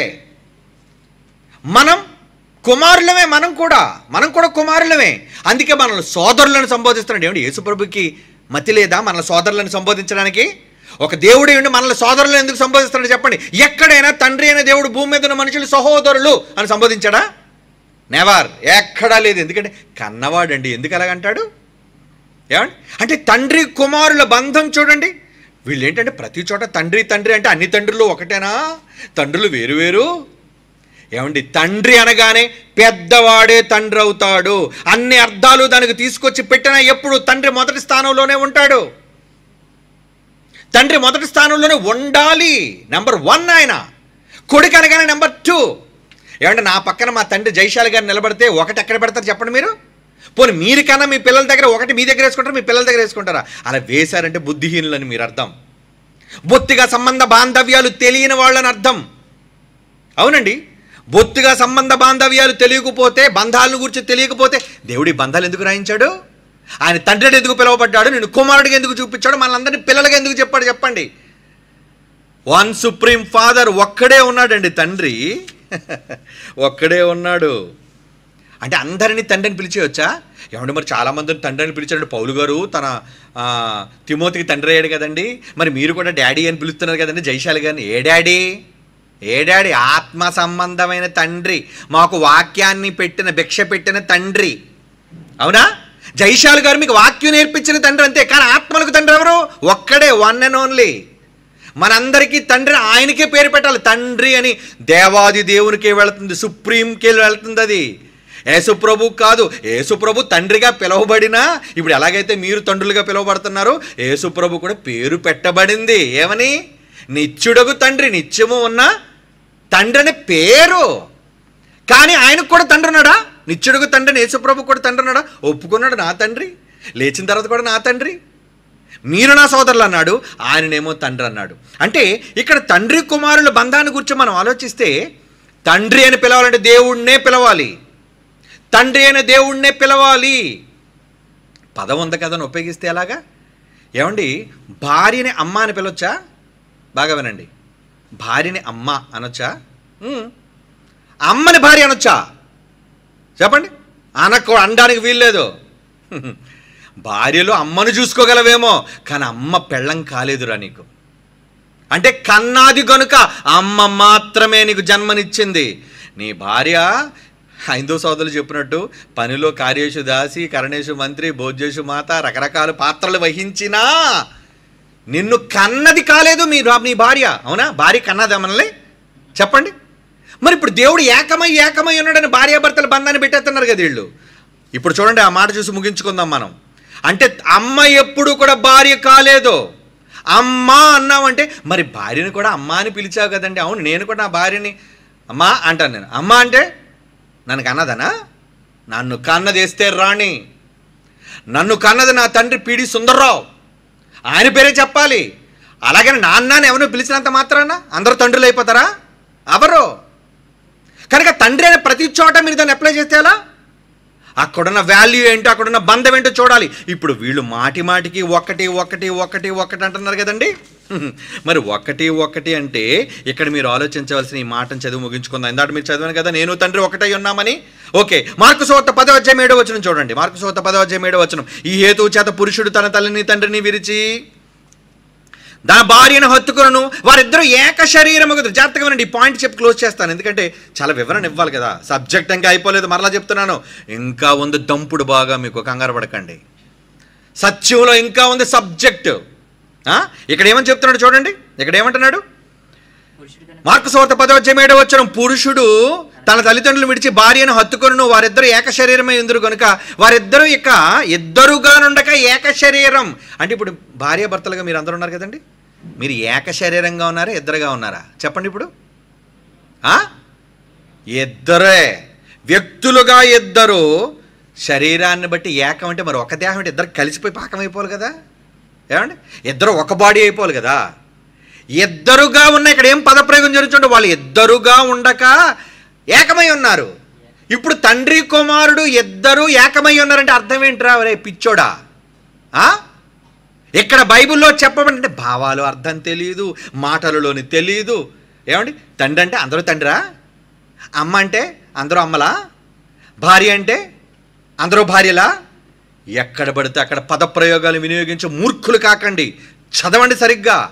అక్షర జ్ఞానం లేక, భావజ్ఞానం లేక, బైబిల్లో ఇంత స్పష్టంగా తండ్రి కుమారుల బంధాన్ని గురించి చెబుతున్నా తండ్రి కొడుకు బంధాన్ని అంగీకరించని మూర్ఖులు. మరలా చెప్తున్నాను, విరోధులు వీళ్ళ అసత్యాన్ని తొక్కుపడేయాలి. ఈ తొక్కుపడేలు అన్నందుకు తట్టుకోలేకపోతున్నారు. అరే ఈరోజు మన పునాదులను బద్దలు కొట్టేస్తున్నారా వీళ్ళు. బద్దలు కొట్టాలి, అబద్ధాన్ని బద్దలు కొట్టాలి, అసత్యాన్ని కోకటి వేళతో లేపు పడేయాలి. అందుకు కంకణం కట్టుకోండి. సత్య సంబంధులైన మీరందరూ పిల్లలారా, సత్యాన్ని ఈరోజు ఉన్నది ఉన్నట్టుగా ఎంత వివరణాత్మకంగా ఇచ్చాం, అర్థాలతో భావాలతో సహా. ఏమండి, కనుక ఈ మాట ప్రకారంగా వారిద్దరికి ఏక శరీరముగా ఉందురు అంటే అక్కడ ఏంటి అర్థం? ఏక శరీరముగా ఉంటారంటే ఏక శరీరంగా ఉంటారంటే ఏంటి? ఇద్దరు వేరువేరుగా లేరండి. మీ భార్యలో మీ భర్తలు విడివిడిగా ఉన్నారా, కలిసిపోయారా? కలిసిపోయిన ఒక దేహం అంటే ఒక కుటుంబం, వన్ ఫ్యామిలీ, ఒక ఆలోచన, ఒక నిర్ణయం. వాళ్ళిద్దరు ఇంకో లాజికల్ పాయింట్ చెప్తాను. ఇద్దరు ఏక శరీరం అయితే, బాగా వినండి, టర్నింగ్ పాయింట్. ఇద్దరు ఏక శరీరం అయితే భర్తనెందుకు శిరస్సుగా పెట్టాడు భార్యకి? భర్తనెందుకు శిరస్సుగా పెట్టాడు? భార్యను ఎందుకు లోబడమని చెప్పాడు? ఇప్పుడు తండ్రితో కుమారుడు ఒక్కటైనా ఏకమైనా తండ్రి శిరస్సు యేసు ప్రభు, తండ్రికి కుమారుడు. దేవుడైతే కావచ్చు, ఒప్పుకుంటాం మేము కూడా, దేవుడే. ఎస్, మా రక్షకుడు, మా దేవుడు, ఏమండి, మా అన్నయ్య, ఏమండి. కానీ ఆయన మాకు తండ్రి కాడు. ఎవరు? ఒక తండ్రి ఉన్నాడు. ఏమండి, నేను తండ్రి ఏకమై ఉన్నాము. ఏకమై ఉన్నాం అంటే ఏంటి అక్కడ అర్థం? ఇక్కడ భార్యాభర్తలు అంటే పెళ్ళిళ్ళు చేసుకుని మీరు అందరూ కలిసిపోయారా? ఏకం అంటే అక్కడ అర్థం ఎంత ఏకమని చెప్పినా వాళ్ళిద్దరు ఏకదేహం, ఇద్దరు కారాళ్ళు అని చెబుతూ మళ్ళీ ఏమన్నాడండి? భార్యలకి శిరస్సుగా ఎవరిని పెట్టాడు? భర్త శిరస్సు. ఏకదేహమైన ఏకత్వం ఉన్న వాళ్ళలో అంటే ఏకత్వంలో ఉండకూడదా? హెడ్ ఉండకూడదా? ఏకత్వంలో పెద్దరిక ఉండదా? భార్యాభర్తల ఏకత్వంలో భర్త శిరస్సా కాదా? అలాగే తండ్రి కుమారులు పరిశుద్ధాత్మ ఏకమైతే ఆ ఏకంలో శిరస్సు ఎవరు? మొన్న చదివించాను, మళ్ళీ ఇప్పుడు మీరు చదవాలి. ఏంటది? ఎవరికి శిరస్సు, ఎవరికి తండ్రి అటండి? కొరింథీ రాసిన పత్రిక చూడండి ఆ మాట. కొరింథీ పత్రికలు ఏమన్నాడు? కొరింథీలకు రాసిన పత్రిక 11వ అధ్యాయం 3వ వచనం. కొరింథీలకు రాసిన మొదటి పత్రిక 11వ అధ్యాయం 3వ వచనం. ప్రతి పురుషునికి శిరస్సు క్రీస్తనియు, స్త్రీకు శిరస్సు పురుషుడనియు, క్రీస్తునకు శిరస్సు దేవుడు. మర్చిపోకండి, యేసు ప్రభు దేవుడైతే కావచ్చు, కానీ ఆ దేవుడైన క్రీస్తుకు కుమారుడుకు కూడా ఒక శిరస్సు ఉన్నాడు, హెడ్. ఏకమే, సమానమే. ఏమండి, మరి జీవమను కృపావరులు మీ భార్యలు మీతో సమానం అన్నారనే లేదా? సమానంలో కాదా? పరలోకమనే జీవమనే కృపావరంలో భార్య భర్తలు సమానమైన వారసులైతే మరలా భర్తను ఎందుకు హెడ్గా చేశాడు? Headless fellows. మరలా ఆలోచించండి. ఈ మాట అంటే తట్టుకోలేకపోతున్నారు పాపం. బుర్ర ఉంటే కదరా, బుర్ర ఉంటే సరిపోదు, గుజ్జు ఉండాలి లోన, బైబిల్ అనే సబ్జెక్ట్ ఉండాలి లోన. ఏకంగా అన్నారు కాబట్టి ఏకంలో సమానత్వం ఉంటుంది కానీ హెచ్చు తగ్గులు ఉండని ఏ పిచ్చోడు వాగినా భార్యాభర్తలు ఏకమైన భర్తేరా హెడ్ ఫ్యామిలీకి. అలాగే పరలోకంలో కుటుంబానికి 2 కుమారులు ఉన్నారు.